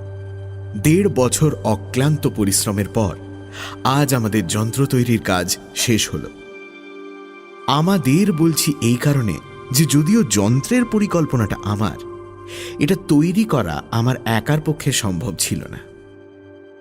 গিরিডিতে আমার ল্যাবরেটরিতেও এই যন্ত্র তৈরি করার উপযুক্ত মাল মশলা নেই। এ ব্যাপারে আমি প্রথমেই চিঠি লিখি আমার জার্মান বন্ধু উইলহেম ক্রোলকে। জার্মানির মিউনিক শহরে একটি বিখ্যাত পরলোক তত্ত্ব অনুশীলন সংস্থা বা সাইকিক রিসার্চ ইনস্টিটিউট আছে। ক্রোলেরই সুপারিশে এই সংস্থা থেকে আমরা অর্থ সাহায্য পেয়েছি এবং এই টাকাতেই 2 জার্মান ও 1 ভারতীয় বৈজ্ঞানিক মিলে সম্ভব হয়েছে এই যন্ত্রটি তৈরি করা। দ্বিতীয় জার্মানটি হলেন এক যুবক, নাম রুডলফ হাইন। প্রেততত্ত্ব সম্পর্কে এই যুবকেরও অপরিসীম উৎসাহ। যন্ত্রটি সম্বন্ধে এবার কিছু বলি। এর নাম আমরা দিয়েছি কম্পিউডিয়াম, অর্থাৎ কম্পিউটারাইজড মিডিয়াম। যারা প্ল্যানচেটের সাহায্যে পরলোকগত আত্মার সঙ্গে যোগ স্থাপন করে তারা অনেক সময়ই একজন মিডিয়ামের সাহায্য নেয়। এই মিডিয়াম হলেন এমন একজন ব্যক্তি যার মাধ্যমে প্রেতাত্মা সহজেই আবির্ভূত হয়। মিডিয়ামের এই হল বিশেষ গুণ। আমি দেশে অনেক মিডিয়ামের সংস্পর্শে এসেছি এবং এদের স্টাডি করেছি। এদের স্বভাব হয় একটু বিশেষ ধরনের, অনুভূতি রীতিমতো সূক্ষ্ম, আর তার সঙ্গে একটু ভাবুক তদ্গত ভাব। স্বাস্থ্য অনেকেরই দুর্বল, আয়ুও অনেক ক্ষেত্রেই কম। আমাদের যন্ত্রটা তৈরি করার আগে ইউরোপে ক্রোল আর ভারতবর্ষে আমি অন্তত 350 মিডিয়ামকে পুঙ্খানুপুঙ্খভাবে পরীক্ষা করে দেখি। আমাদের উদ্দেশ্য ছিল আত্মার সঙ্গে যোগ স্থাপনের কাজে জ্যান্ত মিডিয়ামের জায়গায় যান্ত্রিক মিডিয়াম ব্যবহার করা। এই কাজে মিউনিখের সাইকিক রিসার্চ ইনস্টিটিউট আমাদের প্রস্তাবে পৃষ্ঠপোষকতা করতে এক কথায় রাজি হয়ে যায়। টাকাও তারা ঢেলেছে অঢেল। এর মধ্যেই কম্পিউডিয়ামের ক্ষমতার যা পরিচয় পেয়েছি তাতে আমাদের 3 জনের পরিশ্রম আর ইনস্টিটিউটের অর্থব্যয় সার্থক হয়েছে বলেই মনে হয়। যন্ত্রটা দেখতে মানুষের মতো হবার কোনো প্রয়োজন ছিল না, কিন্তু আমরা ইচ্ছে করেই এটার একটা ধড় এবং মুন্ডু দিয়ে দিয়েছি। সেই সঙ্গে দাঁড় করাবার জন্য পায়েরও ব্যবস্থা হয়েছে। যন্ত্রটি 1 মিটার উঁচু, মাথার ওপর একটা চেরা ফাঁক রয়েছে। সেখান দিয়ে আমরা যে আত্মার সঙ্গে যোগ স্থাপন করতে চাইছি তার সম্বন্ধে তথ্য একটা কার্ডে লিখে পুরে দেওয়া হয়। যন্ত্রটাকে ঘরের এক পাশে বসিয়ে রেখে যারা এই প্ল্যানচেটে অংশ নিচ্ছে তাদের বসানো হবে হাত 10 দূরে এটার মুখোমুখি।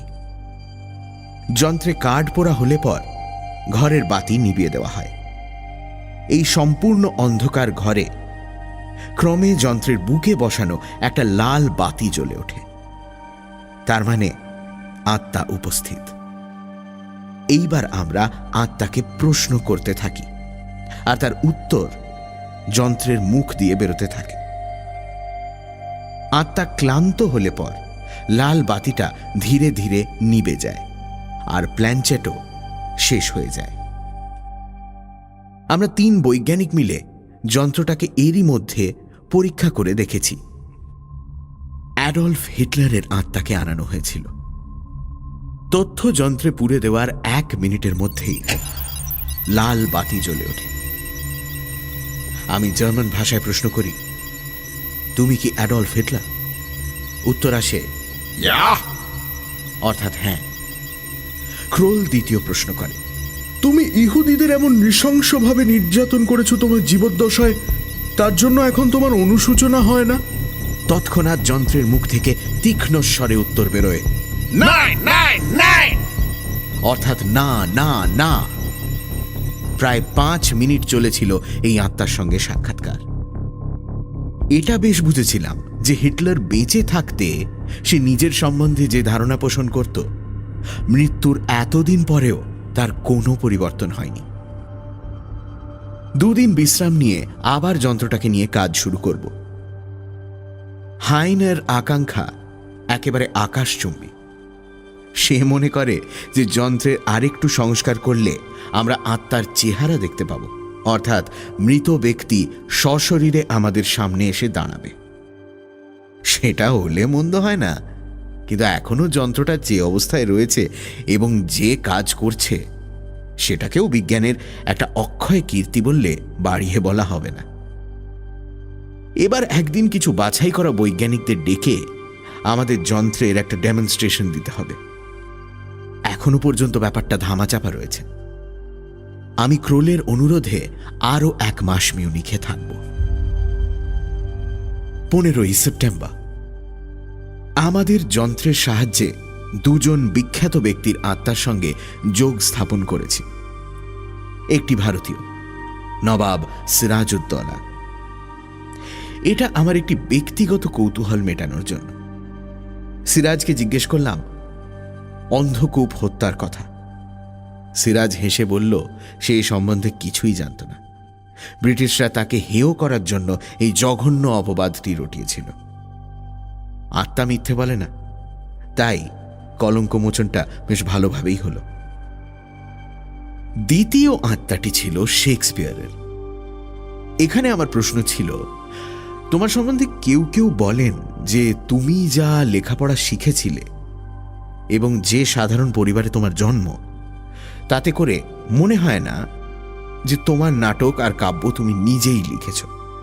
অনেকের ধারণা লেখক আসলে হলেন ফ্রান্সিস বেকন। এ বিষয়ে তুমি কি বলো?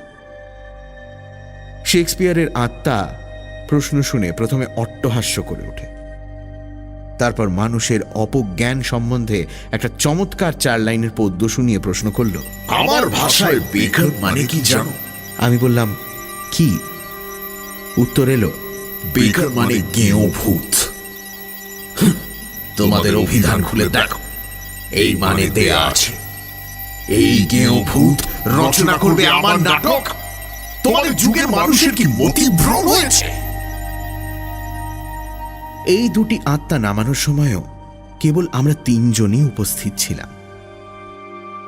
গতকাল সন্ধ্যায় এখানকার 11 জন বৈজ্ঞানিককে ডেকে আমাদের যন্ত্রের একটা ডেমনস্ট্রেশন দেওয়া হলো।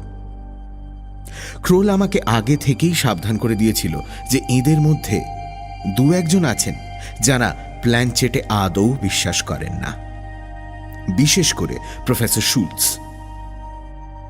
লোক হিসেবেও নাকি ইনি বিশেষ সুবিধের নন, যদিও একটি পদার্থবিজ্ঞান সংস্থার শীর্ষে বসে আছেন। 3 বছর আগে এই সংস্থার ডিরেক্টর প্রফেসর হুবারম্যানের অকস্মাৎ মৃত্যুতে শুলস এই পদটি পান। আমি বললাম, দেখো, কিছু সন্দেহ বাতিগ্রস্ত লোক থাকবেই যাদের মনে বিশ্বাস উৎপাদন করা কঠিন হবে, কিন্তু তাতে কিছু এসে যায় না। শুলস যাই বলুন না কেন, আমরা আমাদের ডেমনস্ট্রেশন চালিয়ে যাব। হায়না বলল, এদের মনে বিশ্বাস উৎপাদন করার সবচেয়ে ভালো উপায় হবে হুবারম্যানের আত্মাকে আহ্বান করা। তার কথা বলার ভঙ্গি এদের সকলেরই জানা আছে। আমাদের যন্ত্র যদি সেইভাবে কথা বলে তাহলে এদের মনে সহজেই বিশ্বাস আসবে। আমি আর ক্রোল এ প্রস্তাবে সায় দিলাম। সাইকিক ইনস্টিটিউটের একটি হল ঘরেই সব ব্যবস্থা হলো। সন্ধ্যা 7টায় সময় দেওয়া হয়েছিল। সকলেই ঘড়ির কাঁটায় এসে হাজির। সামনের সারিতে একটি চেয়ার দখল করে বসবার আগেই শুলস বলল, আমি আগে একবার যন্ত্রটাকে দেখতে চাই। ক্রোল বলল, স্বচ্ছন্দে। শুলস প্রায় 5 মিনিট ধরে খুঁটিয়ে খুঁটিয়ে যন্ত্রটাকে দেখল, তারপর নিজের জায়গায় ফিরে এসে বলল, ঠিক আছে, এবার শুরু হোক তোমাদের তামাশা। এবার ক্রোল ঘোষণা করল যে প্রথমে প্রফেসর হুবারম্যানের আত্মার সঙ্গে যোগ স্থাপন করা হবে। আমি ভেবেছিলাম শুলস হয়তো আপত্তি করবে, কিন্তু সে কিছুই বলল না। অন্য সকলে অবশ্যই রাজি। যন্ত্রের মধ্যে তথ্য পুরে দিয়ে ক্রোল ঘরের বাতি নিভিয়ে সন্তর্পণে এসে আমার পাশে নিজের চেয়ারে বসল। সবাই তটস্থ। ঘরের 14 জন বৈজ্ঞানিকের নিঃশ্বাস ফেলা শব্দ পর্যন্ত শোনা যাচ্ছে না। 2 মিনিটের মাথায় ধীরে ধীরে লাল বাতিটা জ্বলে উঠল। বাতিটা থেকে খানিকটা প্রতিফলিত আলো ঘরের মানুষদের ওপর এসে পড়েছিল, তাই আবছা আবছা সকলকেই চেনা যাচ্ছিল। অবশ্যই যন্ত্রের পিছন দিকটায় দুর্ভেদ্য অন্ধকার। আপনি কি প্রফেসর হুবারম্যান? প্রশ্ন করল ক্রোল। উত্তর এলো, হ্যাঁ, কিন্তু আমাকে ডাকা হয়েছে কেন? এই মিথ্যের জগৎ আমার কাছে একেবারে মূল্যহীন। এই কথা কেন বলছেন? ক্রোল প্রশ্ন করল। উত্তর এলো, যে জগতে নৃশংস হত্যাকারী আইনের হাত থেকে নিস্তার পেয়ে যায়, তার কি মূল্য থাকতে পারে? আমি অন্যদের দিকে চেয়ে দেখলাম তাদের মধ্যে একটা চাঞ্চল্যের ভাব। শুলস চেঁচিয়ে উঠল, এসব বুজরুকির অর্থ কি? ক্রোল, আমার বিশ্বাস তুমি হুবারম্যানের হয়ে কথা বলছো। তুমি তো ভেন্ট্রিলকুইজম জানো।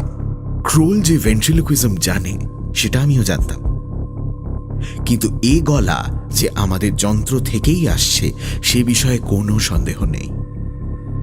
ক্রোলের মুখ বন্ধ, সে অবস্থায় শব্দ উচ্চারণ করা মোটেই সম্ভব নয়।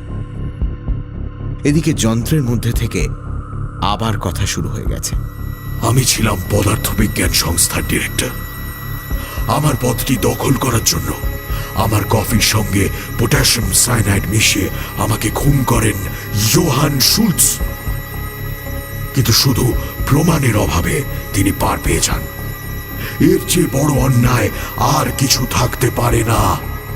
আমি হঠাৎ একটা কাঁচ ভাঙার শব্দের সঙ্গে সঙ্গে লাল বাতি উধাও হয়ে গেল। আমার দৃষ্টি প্রফেসর শুলসের উপর ছিল, তাই আমি দেখলাম যে সে পকেট থেকে তার পাইপটা বার করে যন্ত্রের দিকে ছুঁড়েছে, আর অব্যর্থ লক্ষ্যে বাল্বটা ভেঙে চুরমার হয়ে গেছে। সেই সঙ্গে অবশ্যই আত্মার কথাও বন্ধ হয়ে গেল। ক্রোল উঠে গিয়ে ঘরের বাতি জ্বালিয়ে দিল। আমাদের সকলেরই দৃষ্টি শুলসের দিকে, কিন্তু শুলসের স্নায়ু যে অত্যন্ত মজবুত তাতে কোনো সন্দেহ নেই। সে শুধু ইস্পাত শীতল কণ্ঠে ক্রোলকে উদ্দেশ্য করে বলল, আজকের এই ঘটনার ফলে আমি কিন্তু তোমার বিরুদ্ধে মানহানির অভিযোগ আনতে পারি। যন্ত্রের দোহাই দিয়ে তুমি আমাকে হত্যাকারী বলে প্রতিপন্ন করতে চাইছো? তোমার স্পর্ধা তো কম নয়। এই কথা বলে শুলস তার পাইপটা না নিয়ে গটগট করে ঘর থেকে বেরিয়ে গেল। বাকি 10 জনের মধ্যে একজন, পদার্থবিদ প্রফেসর এলরিক, শুধু একটি মন্তব্য করলেন তার গম্ভীর গলায়, আমাদের অনেকেরই মনের সন্দেহ আজ সত্যি বলে প্রমাণ করেছেন হুবারম্যানের আত্মা। এই যন্ত্রের কোনো তুলনা নেই।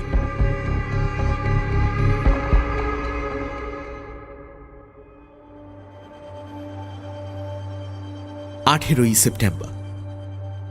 এই একদিনের ঘটনার ফলেই আমাদের কম্পিউডিয়ামের খ্যাতি বহু দূর ছড়িয়ে পড়েছে। আমাদের আরেকটা ডেমনস্ট্রেশন দেওয়ার ব্যবস্থা করতে হবে। ইতিমধ্যে বাল্বটা আমরা নতুন করে লাগিয়ে নিয়েছি। আমাদের তরুণ বন্ধু হায়না যন্ত্রটার পেছনে অনেকটা করে সময় দিচ্ছে, যাতে ওর আরও কিছু ক্ষমতা আরোপ করা যায়।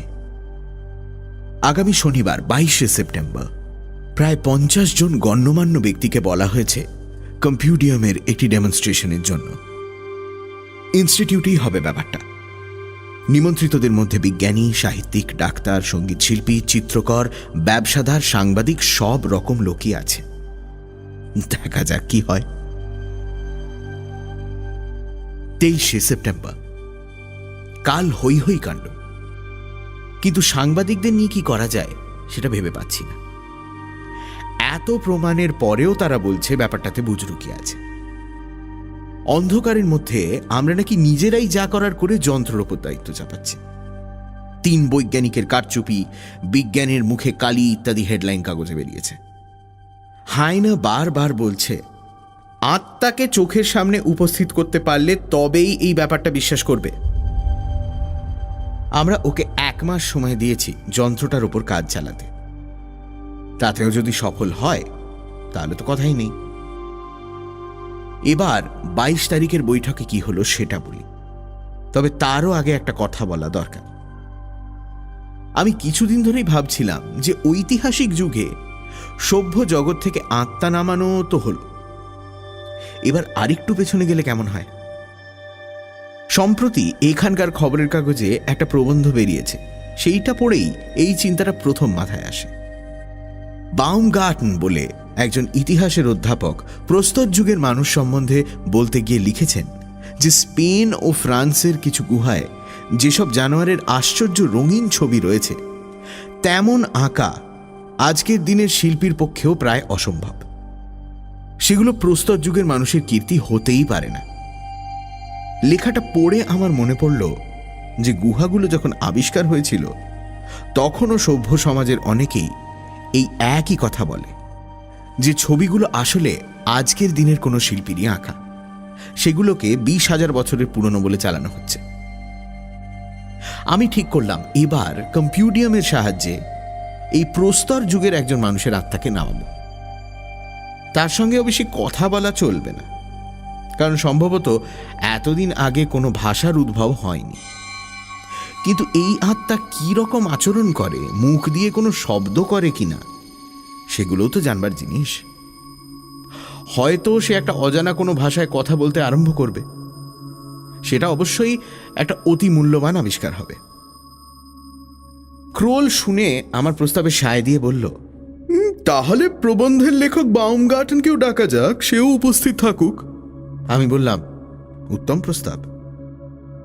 বাউমগার্টেনের সঙ্গে যোগাযোগ করে দেখলাম সে যে শুধু প্রস্তর যুগের প্রাচীর চিত্রকেই উড়িয়ে দেয় তা নয়, পরলোক চর্চা সম্বন্ধেও তার প্রচণ্ড অবিশ্বাস। দস্তুর মতো সাধাসাধি করে তবে তাকে শেষ পর্যন্ত রাজি করানো গেল। 22 সন্ধে 7টায় সকলে হাজির হলো ইনস্টিটিউটের মাঝারি হলটায়। একটা জানলাহীন বড় দেয়ালের সামনে কিছু দূরে যন্ত্রটাকে রাখা হলো। আমরা এবং আমন্ত্রিত সকলে অর্ধচন্দ্রাকৃতি আকারে তার সামনে 15 হাত দূরে চেয়ার পেতে বসলাম। সভা শুরু হওয়ার আগে আমি উঠে দাঁড়িয়ে ঘোষণা করলাম যে আজ আমরা প্রস্তর যুগের একজন মানুষের আত্মাকে আহ্বান করছি। যদি দেখি তাতে কোনো ফল হলো না, তাহলে ঐতিহাসিক যুগের কাউকে ডাকব। এবার আমি যন্ত্রের মাথায় তথ্যের কার্ড গুঁজে দিয়ে বোতাম টিপে দিলাম। বলা বাহুল্য, যন্ত্রটা বৈদ্যুতিক শক্তিতে কাজ করে। এরপর ঘর অন্ধকার হয়ে গেল। আমরা স্তব্ধ হয়ে বসে কি ঘটে দেখার জন্য অপেক্ষা করতে লাগলাম। 3 মিনিট পেরিয়ে গেল, বাতি আর জ্বলে না। তাহলে কি না, ওই যে ক্ষীণ আলো দেখা দিয়েছে। ক্রমে লাল বাতি উজ্জ্বলতর হলো, তারপর একটা সময় এসে স্থির হয়ে গেল। কোনো শব্দ নেই, কিন্তু ঘরে একটা বুনো গন্ধ পাচ্ছি। এটা বোধহয় হাইনের কারসাজি, কারণ গন্ধ এতদিন পাইনি। মিনিট খানেক অপেক্ষা করে আমি স্পেনীয় ভাষায় জিজ্ঞেস করলাম, এই ঘরে কোনো আত্মা এসেছে কি? উত্তরের বদলে একটা যেন ঘর ঘরে জান্তব শব্দ হলো। তারপর আরো কয়েকটা শব্দ হলো, যার কোনো মানে আমাদের জানা নেই। বুঝলাম এই আত্মার সঙ্গে কথা বলে কোনো লাভ নেই। কিন্তু তাহলে কি করা হবে? লাল আলো দেখে বুঝতে পারছি আত্মা এখনো উপস্থিত।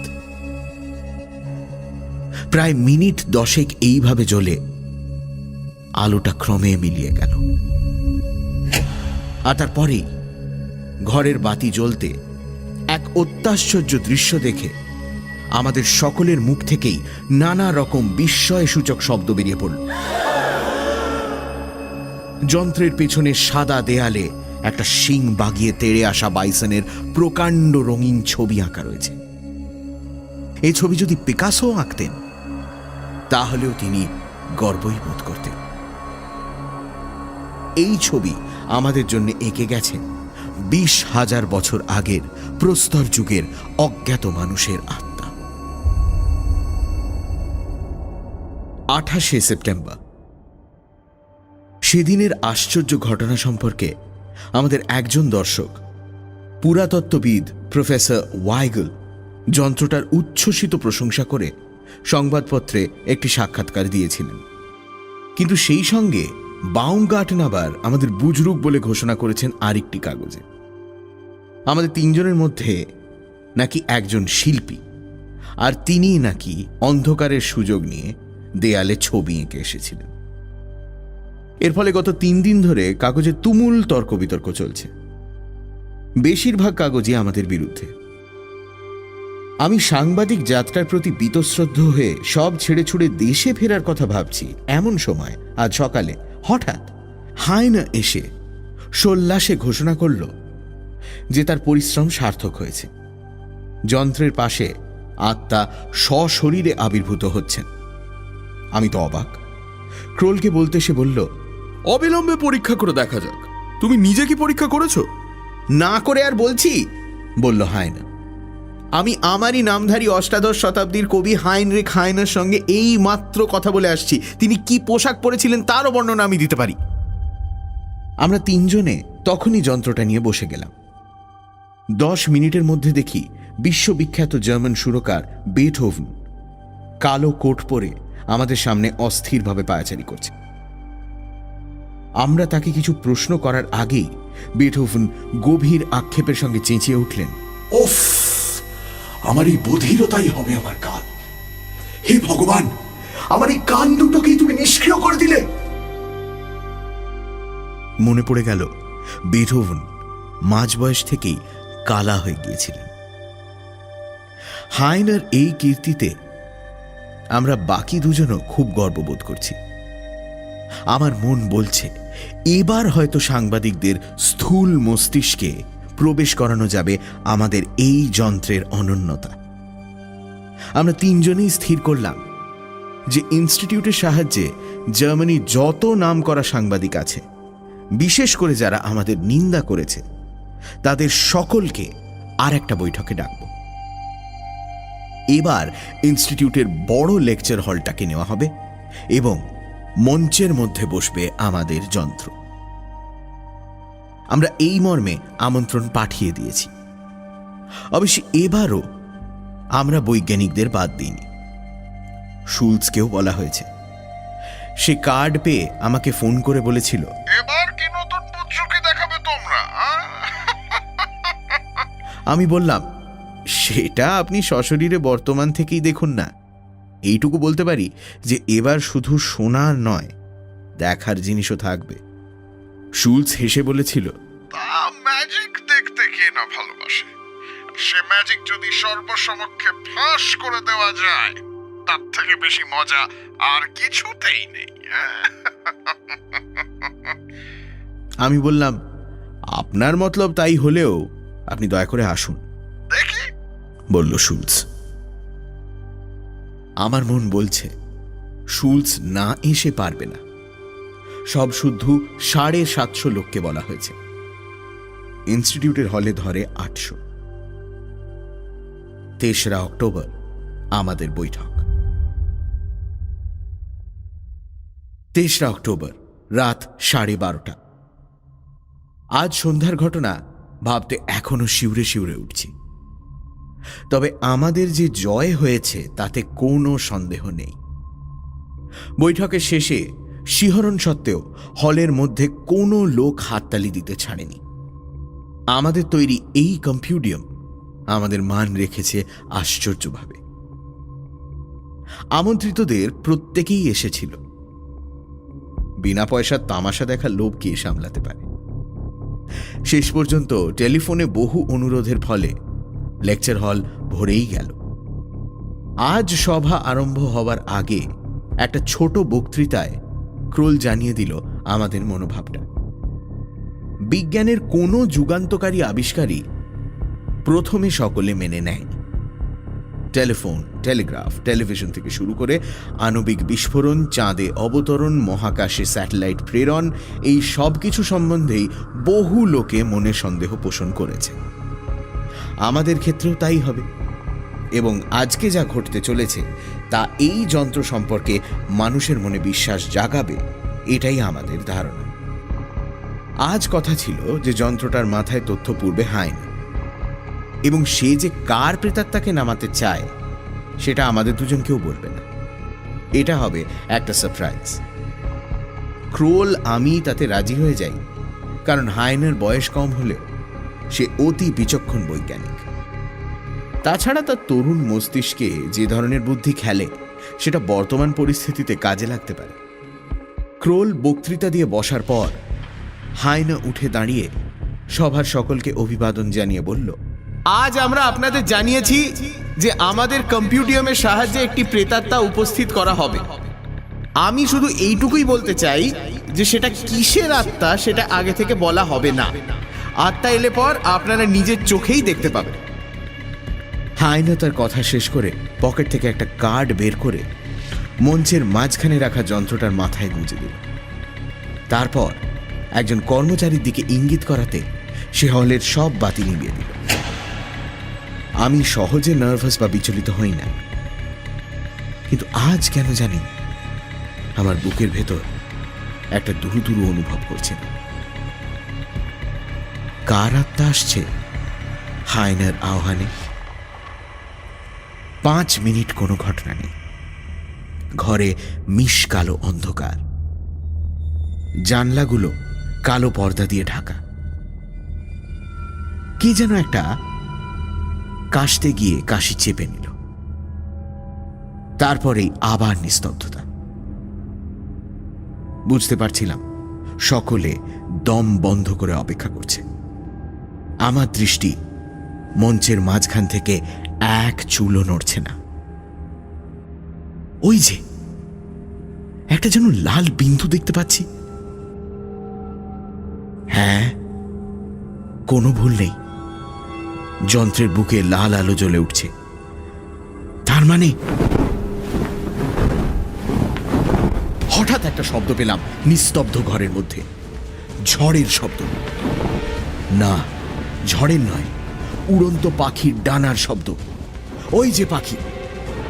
পাখি কি? হলের এ মাথা থেকে ও মাথা উড়ে বেড়াচ্ছে, ওটা কি? এবার বুঝতে পারলাম, কারণ প্রাণীটার গা থেকে ফসফরাসের আলো বিচ্ছুরিত হচ্ছে। বাদুড়, পাখি আর সরীসৃপ মেশানো একটা প্রাণী মঞ্চের মাঝখান থেকে উঠে চক্রাকারে ঘুরতে লেগেছে সমস্ত হল জুড়ে, দর্শকের মাথার উপর দিয়ে।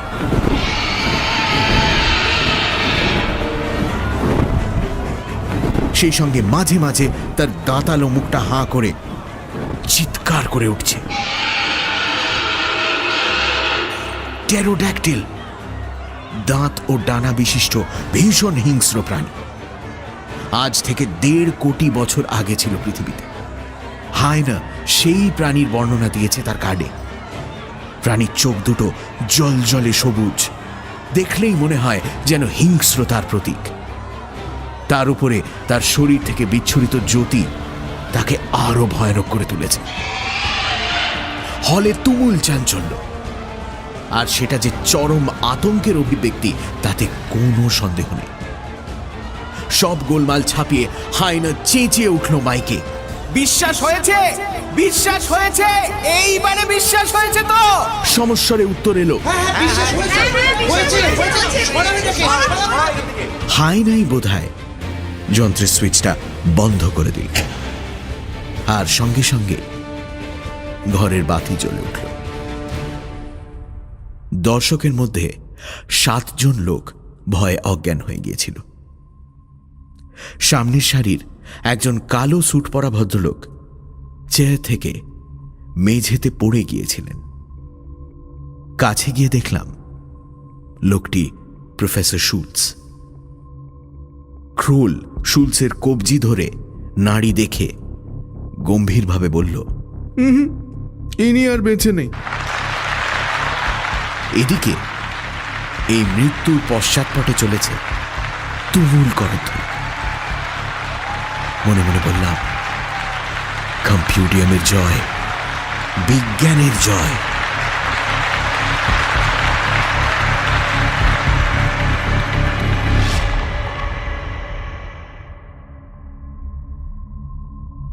সানডে সাসপেন্স ক্লাসিক্সে আজ শুনলেন প্রফেসর শঙ্কু ও পরলোক চর্চা।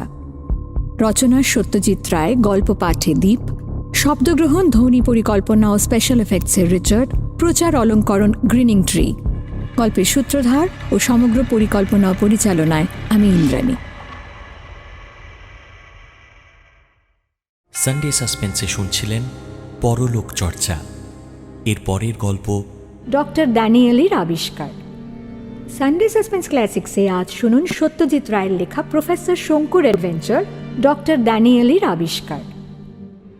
সত্যজিৎ রায় বাংলা চলচ্চিত্র ও বাংলা সাহিত্যে এক বিরাট নাম। তিনি জন্মগ্রহণ করেন 2রা মে 1921 সালে। আমরা তাকে হারাই 1992 সালের 23শে এপ্রিল। তার সৃষ্টি করা প্রফেসর শঙ্কু এক বিস্ময়কর চরিত্র। আত্মভোলা এই বাঙালি বৈজ্ঞানিকটির আবিষ্কারের মধ্যে রয়েছে অ্যানাইহিলিনের মতো যে কোনো কিছুকে নিশ্চিহ্ন করে দেওয়া পিস্টল, মিরাকিউরেলের মতো মুহূর্তে অসুখ সারিয়ে দেওয়া ওষুধ, বটিকা ইন্ডিকার মতো ক্ষুধা তৃষ্ণানাশক বড়ি, আরও কত কি। বোমযাত্রী ডায়েরি গল্পে আবির্ভাব হওয়ার পর তার নানা অ্যাডভেঞ্চার ও আবিষ্কারের মধ্যে দিয়ে আমাদের মন জয় করে নিয়েছেন প্রফেসর ত্রিলোকেশ্বর শঙ্কু। আজকের গল্পটি আমরা নিয়েছি আনন্দ পাবলিশার্স থেকে প্রকাশিত শঙ্কু সমগ্র থেকে। গল্পটি প্রথম প্রকাশিত হয় শারদীয়া সন্দেশ পত্রিকায় 1988 সালে। এই গল্পটি সানডে সাসপেন্সে প্রথম প্রচারিত হয় 8ই নভেম্বর 2020 সালে। শুরু হচ্ছে ডক্টর ড্যানিয়েলির আবিষ্কার।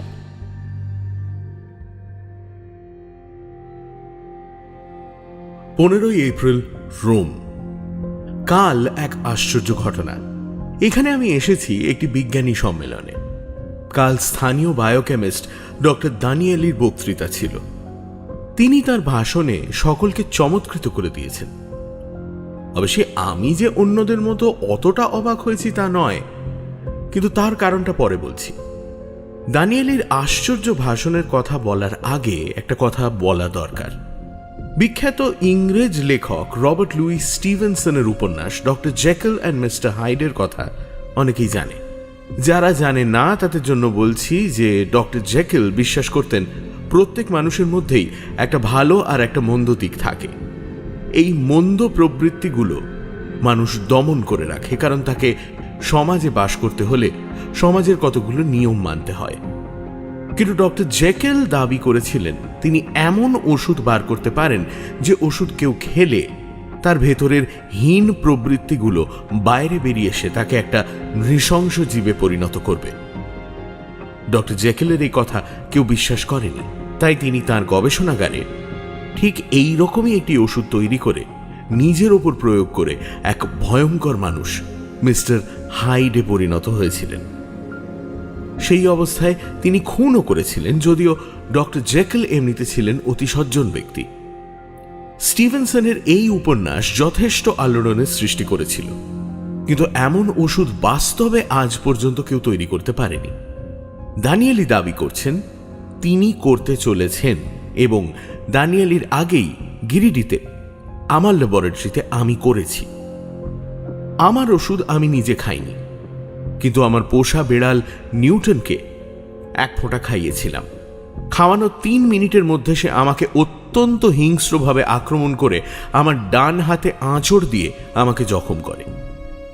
আমি আমার ওষুধের নাম দিয়েছি এক্স।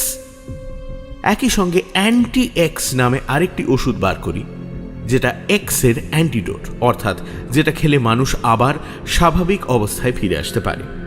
নিউটনকে অ্যান্টি এক্স খাইয়ে শান্ত করতে হয়েছিল।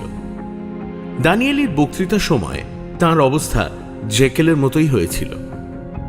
অন্তত 3 জন বৈজ্ঞানিক, ইংল্যান্ডের ডক্টর স্টিভিং, জার্মানির প্রফেসর ক্রুগার ও স্পেনের ডক্টর গোমেজ দানিয়েলির কথার তীব্র প্রতিবাদ করেন। ফলে মিটিংয়ে একটা তুমুল বিশৃঙ্খলা সৃষ্টি হয়। দানিয়েলির পক্ষে তার মেজাজ ঠিক রাখা কঠিন হয়ে পড়ে। এমনিতে দানিয়েলির সঙ্গে আমার এখানে এসেই আলাপ হয়েছে। অত্যন্ত বিনয়ী, নম্র স্বভাবের লোক বলে মনে হয়েছিল। অনেকদিন পরে একটি বিজ্ঞানী সম্মেলনে আজকের মতো একটা গোলযোগ হতে দেখলাম। আমি অবশ্য আমার নিজের ওষুধের কথা দানিয়েলি বা অন্য কাউকে বলিনি। দানিয়েলি বললেন তার ওষুধ 2-1 দিনের মধ্যেই তৈরি হয়ে যাবে। তারপর সেটা তিনি নিজের ওপর পরীক্ষা করে দেখবেন, যেমন স্টিভেনসনের গল্পে ডক্টর জেকেল করেছিলেন। ব্যাপারটা আমার ভালো লাগলো না, কারণ এক্সপেরিমেন্ট যদি সফল হয় তাহলে ওষুধ খাওয়া দানিয়েলি কিরকম ব্যবহার করবে তা বলা কঠিন। নিউটনের যা হিংস্র ভাব দেখেছি তাতে আমার রীতিমতো ভয় ঢুকে গেছে।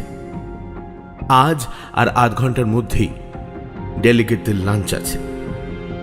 আমরা আছি হোটেল সুপারবাতে।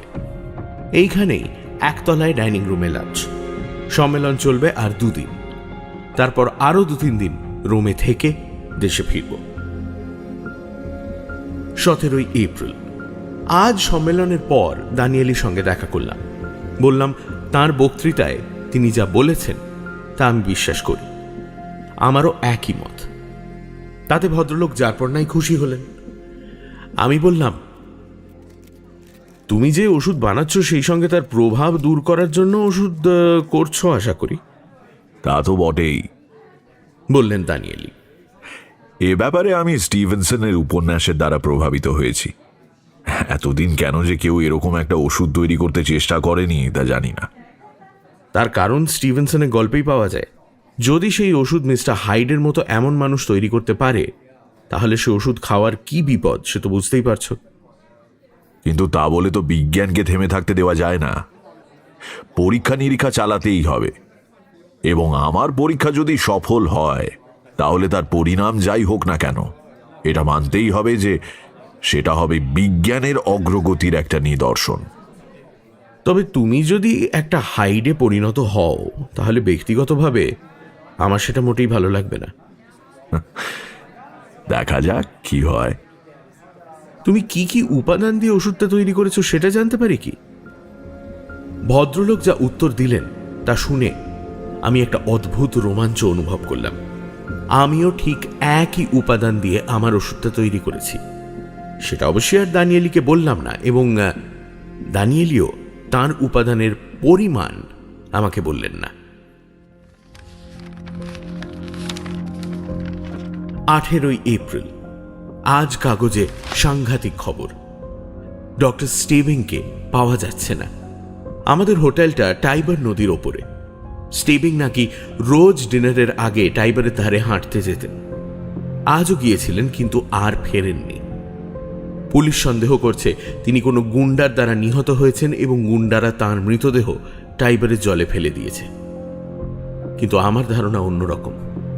স্টিভিং দানিয়েলির বক্তৃতার পর তার তীব্র প্রতিবাদ করেন এবং দানিয়েলিকে অবৈজ্ঞানিক আখ্যা দেন। দানিয়েলিও বলেছিলেন তার ওষুধ 2 দিনের মধ্যে তৈরি হয়ে যাবে। আমি টেলিফোন ডিরেক্টরি খুলে দেখলাম যে দানিয়েলির বাড়ির ঠিকানা হচ্ছে 27 নম্বর ভিয়া স্যাক্রামেন্টো। আমি আর দেরি না করে একটা ট্যাক্সি নিয়ে সোজা তার বাড়িতে চলে গেলাম। বাড়ি খুঁজে পেতে কোনো অসুবিধে হলো না, কিন্তু গিয়ে শুনি দানিয়েলি বাড়ি নেই। দানিয়েলি চাকর দরজা খুলেছিল। আমাকে জিজ্ঞেস করলো, সিনিয়র আলবের্টির সঙ্গে কথা বলবেন? তিনি কে? তিনি প্রফেসর দানিয়েলির সহকর্মী। বেশ, তাঁকেই ডাকো। চাকর চলে গেল। 2 মিনিটের মধ্যেই একটি বছর 30-এর যুবক বৈঠকখানায় এসে ঢুকল। কালো চুল, কালো চোখ, বুদ্ধিদীপ্ত চেহারা। তুমি কি দানিয়েলির সহকর্মী? সহকর্মীর চেয়ে সহকারী বললেই ঠিক হবে। আমি মাত্র 3 বছর দানিয়েলির সঙ্গে আছি। আচ্ছা, আপনি কি ভারতীয় বৈজ্ঞানিক প্রফেসর শঙ্কু? হ্যাঁ। যুবকের চোখ জলজল করে উঠল।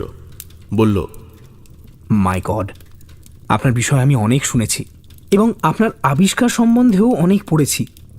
আপনার দেখা পেয়ে অত্যন্ত গর্ববোধ করছি। সে কথা শুনে আমারও খুব ভালো লাগছে, কিন্তু আমি মিস্টার দানিয়েলির সঙ্গে দেখা করতে এসেছি। তিনি কখন আসবেন? যে কোনো মুহূর্তে। তিনি বাজারে গেছেন কিছু কেনাকাটা করতে। আপনি একটু বসে যান। আমি অপেক্ষা করাই স্থির করলাম। সময় কাটানোর জন্য আলবের্তিকে প্রশ্ন করলাম, প্রফেসরের ওষুধ কি তৈরি হয়ে গেছে? হ্যাঁ, সে তো পরশুই হয়ে গেছে। তারপর থেকেই প্রফেসর কেমন যেন একটু অন্যমনস্ক হয়ে পড়েছেন। সামান্য একটা পরিবর্তন লক্ষ্য করছি তার মধ্যে। সেটা যে কি তা আমি স্পষ্টভাবে বলতে পারবো না। তিনি কি ওষুধটা খেয়েছেন? তা তো বলতে পারছি না। ওষুধটা উনি সম্পূর্ণ নিজে তৈরি করেছেন। আমি ওকে কোনো রকমভাবে সাহায্য করিনি। ওই ফর্মুলাও আমি জানি না। তবে ওষুধটা যে হয়ে গেছে সেটা উনি আমাকে বলেছেন। অবশ্য না বললেও আমি বুঝতাম, কারণ গত 1 মাস উনি সারাদিন ল্যাবরেটরিতে কাজ করেছেন দরজা বন্ধ করে। 2 দিন থেকে ওকে আর কাজ করতে দেখছি না। দরজার ঘন্টা বেজে উঠল। চাকর এসে দরজা খুলে দিতে দানিয়েলি হাতে একটা প্যাকেট নিয়ে ঢুকলেন। গুড মর্নিং প্রফেসর শঙ্কু, this is a very pleasant surprise. আমিও ভদ্রলোককে প্রত্যাভিবাদন জানালাম। বললাম, খবর না দিয়ে এসে পড়েছি বলে আশা করি কিছু মনে করছো না। আরে না, মোটেই না, মোটেই না। You are most welcome. তারপর কি খবর বলো? খবর তো তোমার ওষুধের খবর। ওটা তৈরি হলো? হয়েছে বই কি, পরশু রাতেই তৈরি হয়ে গেছে। পরীক্ষা করে দেখেছো? আমি 4 চামচের 1 চামচ খেয়ে দেখেছি। তারপর কি হলো জানি না। তার মানে? মাথা ঘুরে অজ্ঞান হয়ে পড়ে গেলাম। সকালে উঠে দেখি আমার বিছানায় শুয়ে আছি। শরীরে কোনো ক্লান্তি নেই। রাতে কি ঘটেছে কিচ্ছু জানি না প্রফেসর। আজ কাগজে স্টিভিং এর মৃত্যু সংবাদ পড়েছো? পড়েছি, আর পড়ে অত্যন্ত দুঃখ পেয়েছি। যদিও সে আমার বক্তৃতার প্রতিবাদ করেছিল, কিন্তু সে অত্যন্ত উচ্চস্তরের বিজ্ঞানী ছিল। স্টেবিং এর মৃত্যু সম্বন্ধে তুমি কি কোনো সিদ্ধান্তে পৌঁছেছ? দেখো প্রফেসর, এ তো বোঝাই যাচ্ছে স্থানীয় গুন্ডাদের কীর্তি। তাকে মেরে শুনলাম টাইবারের জলে লাশ ফেলে দিয়েছে। 2-1 দিনের মধ্যেই অবশ্যই সে লাশ আবার ভেসে উঠবে। আমি আর দানিয়েলি সময় নষ্ট করলাম না। তাকে ধন্যবাদ জানিয়ে ট্যাক্সি নিয়ে হোটেলে ফিরে এলাম। দানিয়েলির ওষুধ খাওয়ার কথাটা এখনো আমার মাথায় ঘুরছে। সে যে কিছুই টের পেল না, এটা খুব আশ্চর্য ব্যাপার। আমার ওষুধেও কি এই একই প্রতিক্রিয়া হবে? নিউটন যে আমাকে আক্রমণ করে, সেটা কি সে অজান্তে করে? 19শে এপ্রিল, কাল রাত্রে 11:30টার সময় জার্মানির প্রফেসর ক্রুগার আর স্পেনের ডক্টর গোমেজ খুন হয়েছেন তাদের ঘরে। সেই সঙ্গে টাইবার নদীতে স্টেবিং এর লাশও পাওয়া গেছে। লাশের গলায় আঙুলের গভীর দাগ, অর্থাৎ তাকে গলা টিপে মারা হয়েছিল। এবার আর আমার কোনো সন্দেহ রইল না, 3টে খুনই দানিয়েলির কীর্তি। পুলিশ অবশ্য তদন্ত করছে। ক্রুগার বা গোমেজের কোনো টাকা পয়সা চুরি যায়নি, কাজেই এটা চোর ডাকাতের কীর্তি নয়। পুলিশ আমাদের হোটেলের রিসেপশনিস্টকে জেরা করে জানতে পারে যে কাল রাত্রে 11টার সময় একটি কুৎসিত লোক নাকি হোটেলে এসে ক্রুগার আর গোমেজের ঘরের নম্বর জানতে চায়। তারপর সে দুজনকেই টেলিফোন করে।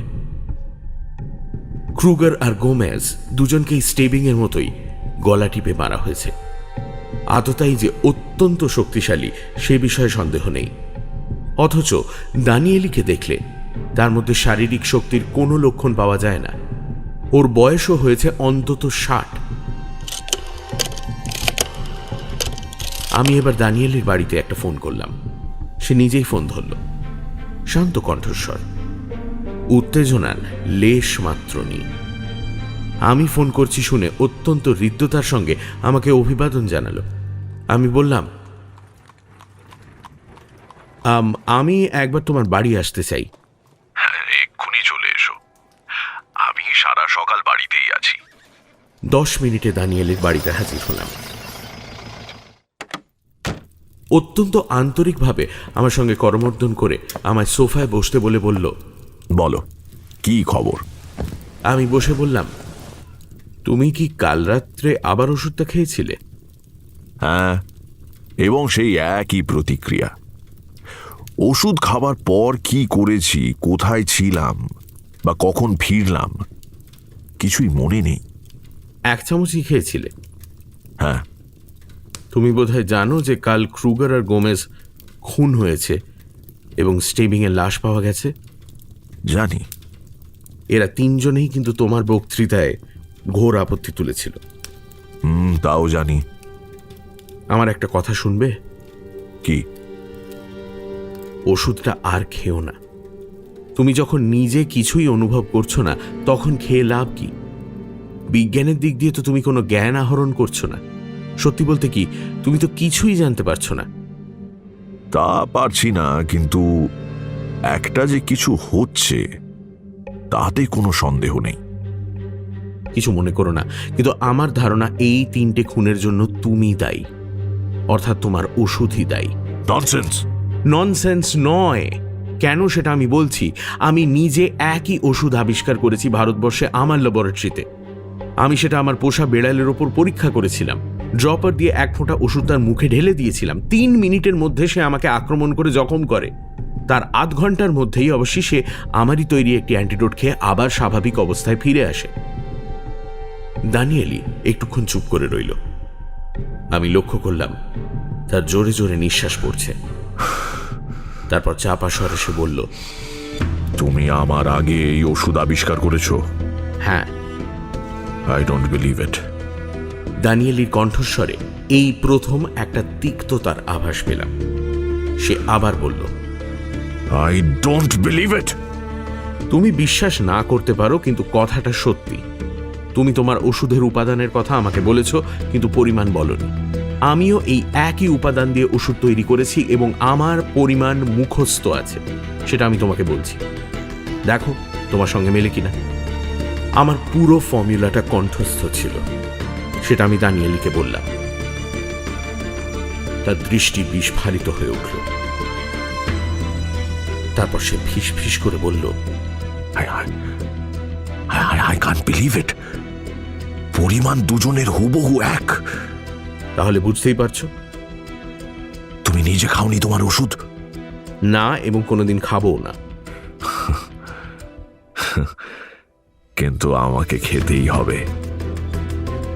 যতদিন না জানতে পারছি ওষুধ খেয়ে আমার কি হচ্ছে, আমি কি করছি, ততদিন আমাকে এই ওষুধ খেয়ে যেতে হবে। দরকার হলে পরিমাণ বাড়াতে হবে, 1 চামচের জায়গায় 2 চামচ। তুমি কি সত্যি বুঝতে পারছো না ওষুধ খেয়ে তুমি কি করো? প্রথম দিন কিছুই বুঝিনি। কালকের সামান্য স্মৃতি আছে। আমি জানি আমি বাড়ি থেকে বেরিয়ে গিয়ে আমার গাড়িতে উঠেছিলাম। তোমার কি ড্রাইভার আছে? না, আমি নিজেই গাড়ি চালাই। তারপর কি হয় কিছুই মনে নেই? না, কিন্তু এইভাবেই আমি আস্তে আস্তে জানতে পারবো আমি কি করছি আর আমার ভেতর কি কি পরিবর্তন হচ্ছে। এর ফল ভালো হবে না দানিয়েলি। তা না হলেও বিজ্ঞানের খাতিরে এটা আমাকে করতেই হবে। তুমি আর আমি এক লোক নই। আমার কৌতূহল তোমার চেয়ে অনেক বেশি। Have a good day professor শঙ্কু, অ্যান্ড গুড বাই। আমি বুঝলাম দানিয়েলিকে অনুরোধ করে কোনো ফল হবে না। ওর মাথায় ভূত চেপেছে। আমি বিদায় নিয়ে হোটেলে ফিরে এলাম। আমায় একটা কিছু ভেবে বার করতে হবে। এ দুদিনে দানিয়েলির 3টি শত্রু খুন হয়েছে। আর কটা শত্রু আছে তার কে জানে।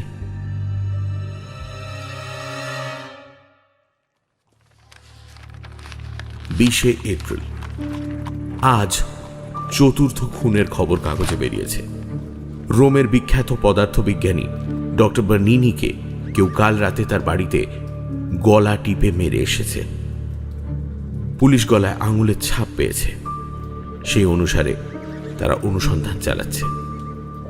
আমি তো অবাক, এ আবার কে খুন হলো, কেন? আমি 10টা পর্যন্ত অপেক্ষা করে দানিয়েলির বাড়িতে অ্যালবার্তিকে ফোন করলাম। অ্যালবার্তি ফোন ধরার পর বললাম, তুমি একবার আমার হোটেলে আসতে পারবে? আমার ঘরের নম্বর হচ্ছে 713। খুব বিশেষ দরকার আছে তোমার সঙ্গে। 15 মিনিটের মধ্যেই অ্যালবার্তি আমার ঘরে চলে এলো। আমি তাকে প্রথমেই বললাম, শোনো, আমার একটা বিশ্রী সন্দেহ হচ্ছে যে একদিনে যে খুনগুলো হয়েছে সেগুলো দানিয়েলির কীর্তি। সে ওষুধ খেয়েই কাণ্ডটা করছে। তোমার কি মনে হয়? অ্যালবার্তি গম্ভীর হয়ে বলল, আমারও কাল থেকে সেই ধারণা হয়েছে। কারণ যারা খুন হয়েছে তাদের প্রত্যেকেই কোনো না কোনো সময় দানিয়েলির বিরুদ্ধে কিছু বলেছে, তার কথা বিশ্বাস করেনি বা তার কথার প্রতিবাদ করেছে। কিন্তু কাল রাত্রে যিনি খুন হলেন, এই বার্নিনি ভদ্রলোকটিকে? ইনি এখানকার একজন বিখ্যাত পদার্থবিজ্ঞানী। দানিয়েলির একটা প্রবন্ধের তীব্র প্রতিবাদ করে তিনি 3 বছর আগে একটা প্রবন্ধ লেখেন। সেটা একটা পত্রিকায় বেরিয়েছিল। সেই রাগ দানিয়েলি এখনো ভোলেনি? তাই তো দেখছি। এবং দানিয়েলিকে কোনো না কোনো সময় আক্রমণ করেছেন এরকম বিজ্ঞানী রোমে অনেক আছে। প্রফেসর তুচ্চি, ডক্টর আমাতি, ডক্টর মাৎসিনি, কত নাম বলবো। আমার এখন ধারণা হয়েছে এদের প্রত্যেকের ওপরে দানিয়েলি রাগ পুষে রেখেছেন। এতদিন কিচ্ছু করেননি, কারণ দানিয়েলি এমনিতে খুবই ভদ্র এবং অমায়িক ব্যক্তি। কিন্তু এই ওষুধই হয়েছে ওর কাল। আরেকটা কথা আমি আপনাকে বলতে চাই। কি? আপনি বোধহয় প্রফেসরের আগে এই ওষুধ তৈরি করেছেন, তাই না? সেটা তুমি কি করে জানলে? আমি কাল প্রফেসরের সঙ্গে লাঞ্চ খাচ্ছিলাম। উনি বললেন, এবং যেভাবে বললেন তাতে মনে হয় না যে উনি আপনার উপর খুব প্রসন্ন। তাই কি? তাই। এবং আমি বলি যে আপনি সাবধানতা অবলম্বন করুন। রাত্রে আপনার ঘরে কাউকে ঢুকতে দেবেন না। কিন্তু শুধু তাহলেই তো হবে না, এখানে হত্যাকাণ্ড যে চলতেই থাকবে। এরপর নিরীহ লোককেও দানিয়েলি খুন করতে আরম্ভ করবে সামান্য ছুতো পেলেই। তাহলে কি করা যায়? সেটাই ভাবছি। আমি কিছুক্ষণ ভেবে একটা ফন্দি বার করলাম। বললাম, তুমি প্রফেসরের ল্যাবরেটরিতে যাও। হ্যাঁ, যাব না কেন, দিনের বেলাতে যাই। ওই ওষুধ কি তোমার নাগালের মধ্যে থাকে? না, ওটা উনি আলমারিতে বন্ধ করে রাখেন, চাবি ওর কাছে থাকে। আমি আরেকটু ভাবলাম, তারপর বললাম, তুমি কি ওর বাড়িতেই থাকো? না, আমি সকাল 10টার সময় আসি, আবার সন্ধে 6টায় বাড়ি চলে যাই। ওর ল্যাবরেটরির চাবি তোমার কাছে আছে? তা আছে। তাহলে রাত্রে আমাদের দুজনকে ওর ল্যাবরেটরিতে ঢুকতে হবে। ও যাতে ওষুধ আর না খায় তার ব্যবস্থা করতে হবে। প্রফেসর, কাল আমি একটু মিলান যাচ্ছি, পরশু সন্ধেবেলা আপনার কাছে চলে আসব, কেমন? বেশ, তাই কথা রইল। অ্যালবার্তি চলে গেল। ঘটনাটা আজকে ঘটলেই ভালো হতো, কিন্তু উপায় নেই, অ্যালবার্তিকে প্রয়োজন। 21শে এপ্রিল, আজ দুটো খুনের খবর বেরিয়েছে কাগজে। তার মধ্যে একজনের নাম অ্যালবার্তি কালকে করেছিল, আর একজন প্রফেসর বেলিনি, জীববিদ্যা বিশারদ। দুজনকেই রাত্রিরে গলা টিপে মারা হয়েছে। আঙুলের ছাপ আগের খুনের সঙ্গে মিলে গেছে। পুলিশ এটা বুঝেছে যে সব খুন একই লোক করছে। বেলিনির চাকর পুলিশকে বলেছে যে রাত 11টার সময় সে দরজার ঘণ্টা শুনে দরজা খুলে দেখে যে একজন বিভৎস দেখতে লোক দরজার বাইরে দাঁড়িয়ে আছে। জিজ্ঞেস করতে সে বলে তার নাম আর্তুরো ক্রোচে। ক্রোচে বেলিনির সঙ্গে দেখা করতে চায়। বেলিনি তখনও ঘুমোতে যাননি। ক্রোচের নাম শুনে তিনি চাকরকে বলেন লোকটিকে ভেতরে আসতে বলতে। 15 মিনিট পরে এই ক্রোচের লোকটি চলে যায়। বেলিনির চাকরই তার হ্যাট আর কোট তাকে এনে দেয়। তারপর মনিব ঘুমোতে যাচ্ছেন না দেখে চাকরটি তার ঘরে উঁকি মেরে দেখে বেলিনি মেঝেতে পড়ে আছেন মৃত অবস্থায়। সে তৎক্ষণাৎ পুলিশে খবর দেয়। পুলিশ বেলিনির গলাতে আততায়ীর আঙুলের ছাপ পায়, কিন্তু এখনো পর্যন্ত আততায়ীর সন্ধান পায়নি। 23শে এপ্রিল, কাল রাত্রের সাংঘাতিক ঘটনার বর্ণনা দেবার ক্ষমতা আমার নেই, কিন্তু তাও যথাসাধ্য চেষ্টা করছি। কাল সকালে রোমের কিছু দ্রষ্টব্য দেখতে বেরিয়েছিলাম একটা ট্যুরিস্ট দলের সঙ্গে। ফিরেছি বিকেল 4:30। তারপর কফি খেয়ে টাইবারের ধারে হাঁটলাম আধ ঘন্টা। রাত 8:30 নাগাদ অ্যালবার্তি আমার হোটেলে এলো। আমরা দুজনে একসঙ্গেই ডিনার খেলাম। তারপর স্থির করলাম 10:30 নাগাদ দানিয়েলির বাড়ি যাব। বাড়ি যাব মানে বাড়ির বাইরে ওত পেতে থাকবো।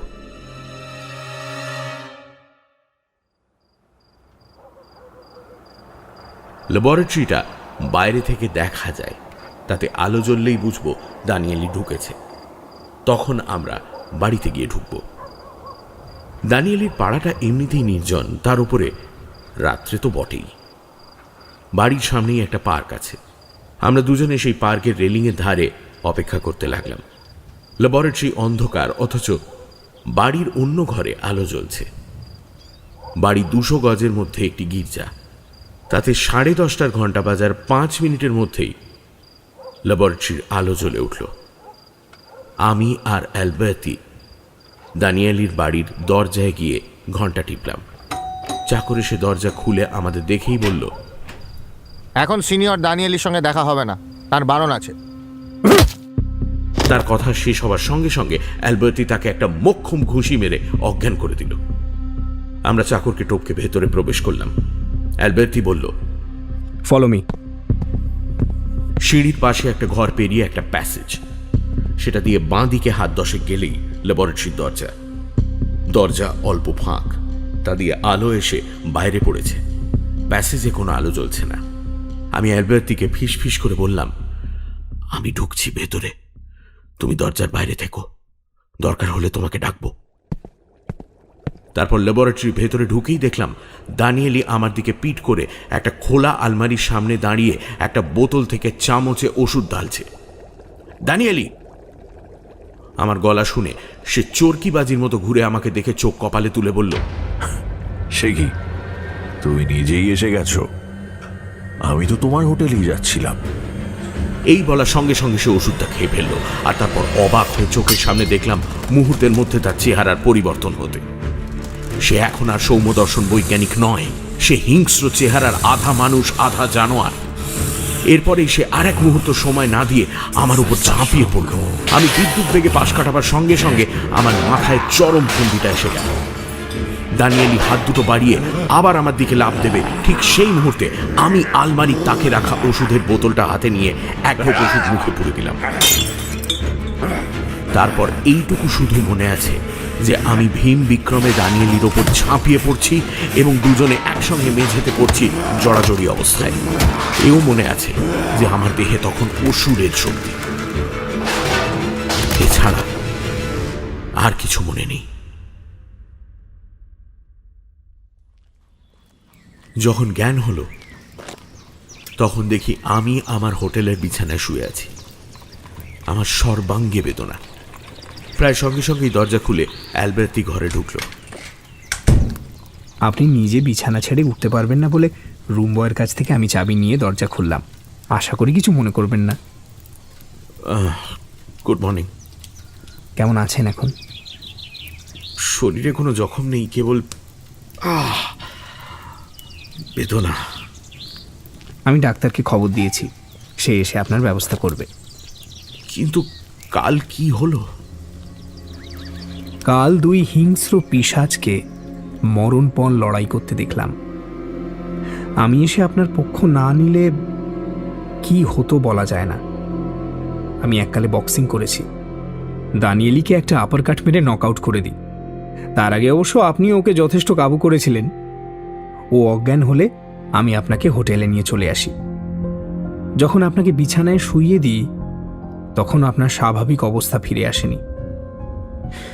যতক্ষণ আমার চেনা প্রফেসর শঙ্কুকে আমার সামনে দেখতে পাই ততক্ষণ আমি আপনার ঘরে ছিলাম।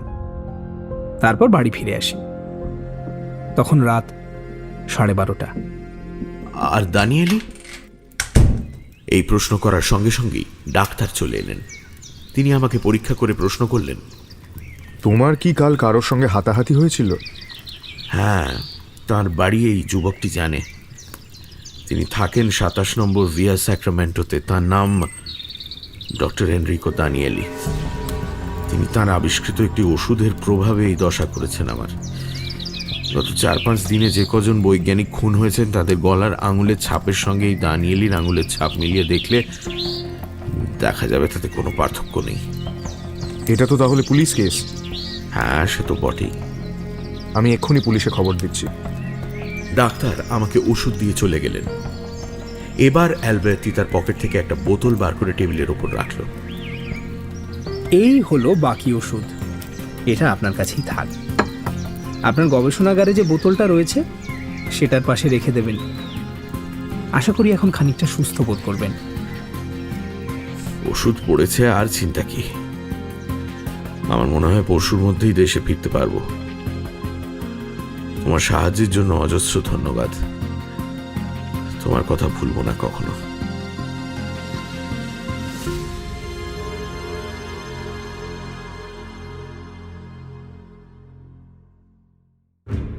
সানডে সাসপেন্স ক্লাসিক্সে আজ শুনলেন সত্যজিৎ রায়ের লেখা প্রফেসর শঙ্কুর অ্যাডভেঞ্চার ডক্টর ড্যানিয়েলির আবিষ্কার। গল্প পাঠে দীপ, মীর, সোমক, লাজবন্তী, অগ্নি। শব্দগ্রহণ রিচার্ড। আবহ সঙ্গীত ও ধ্বনি পরিকল্পনা সৌম্য এবং শুভ। প্রচার অলঙ্করণ জয়েন দ্য ডটস। পর্ব পরিচালনায় দীপ ও অগ্নি।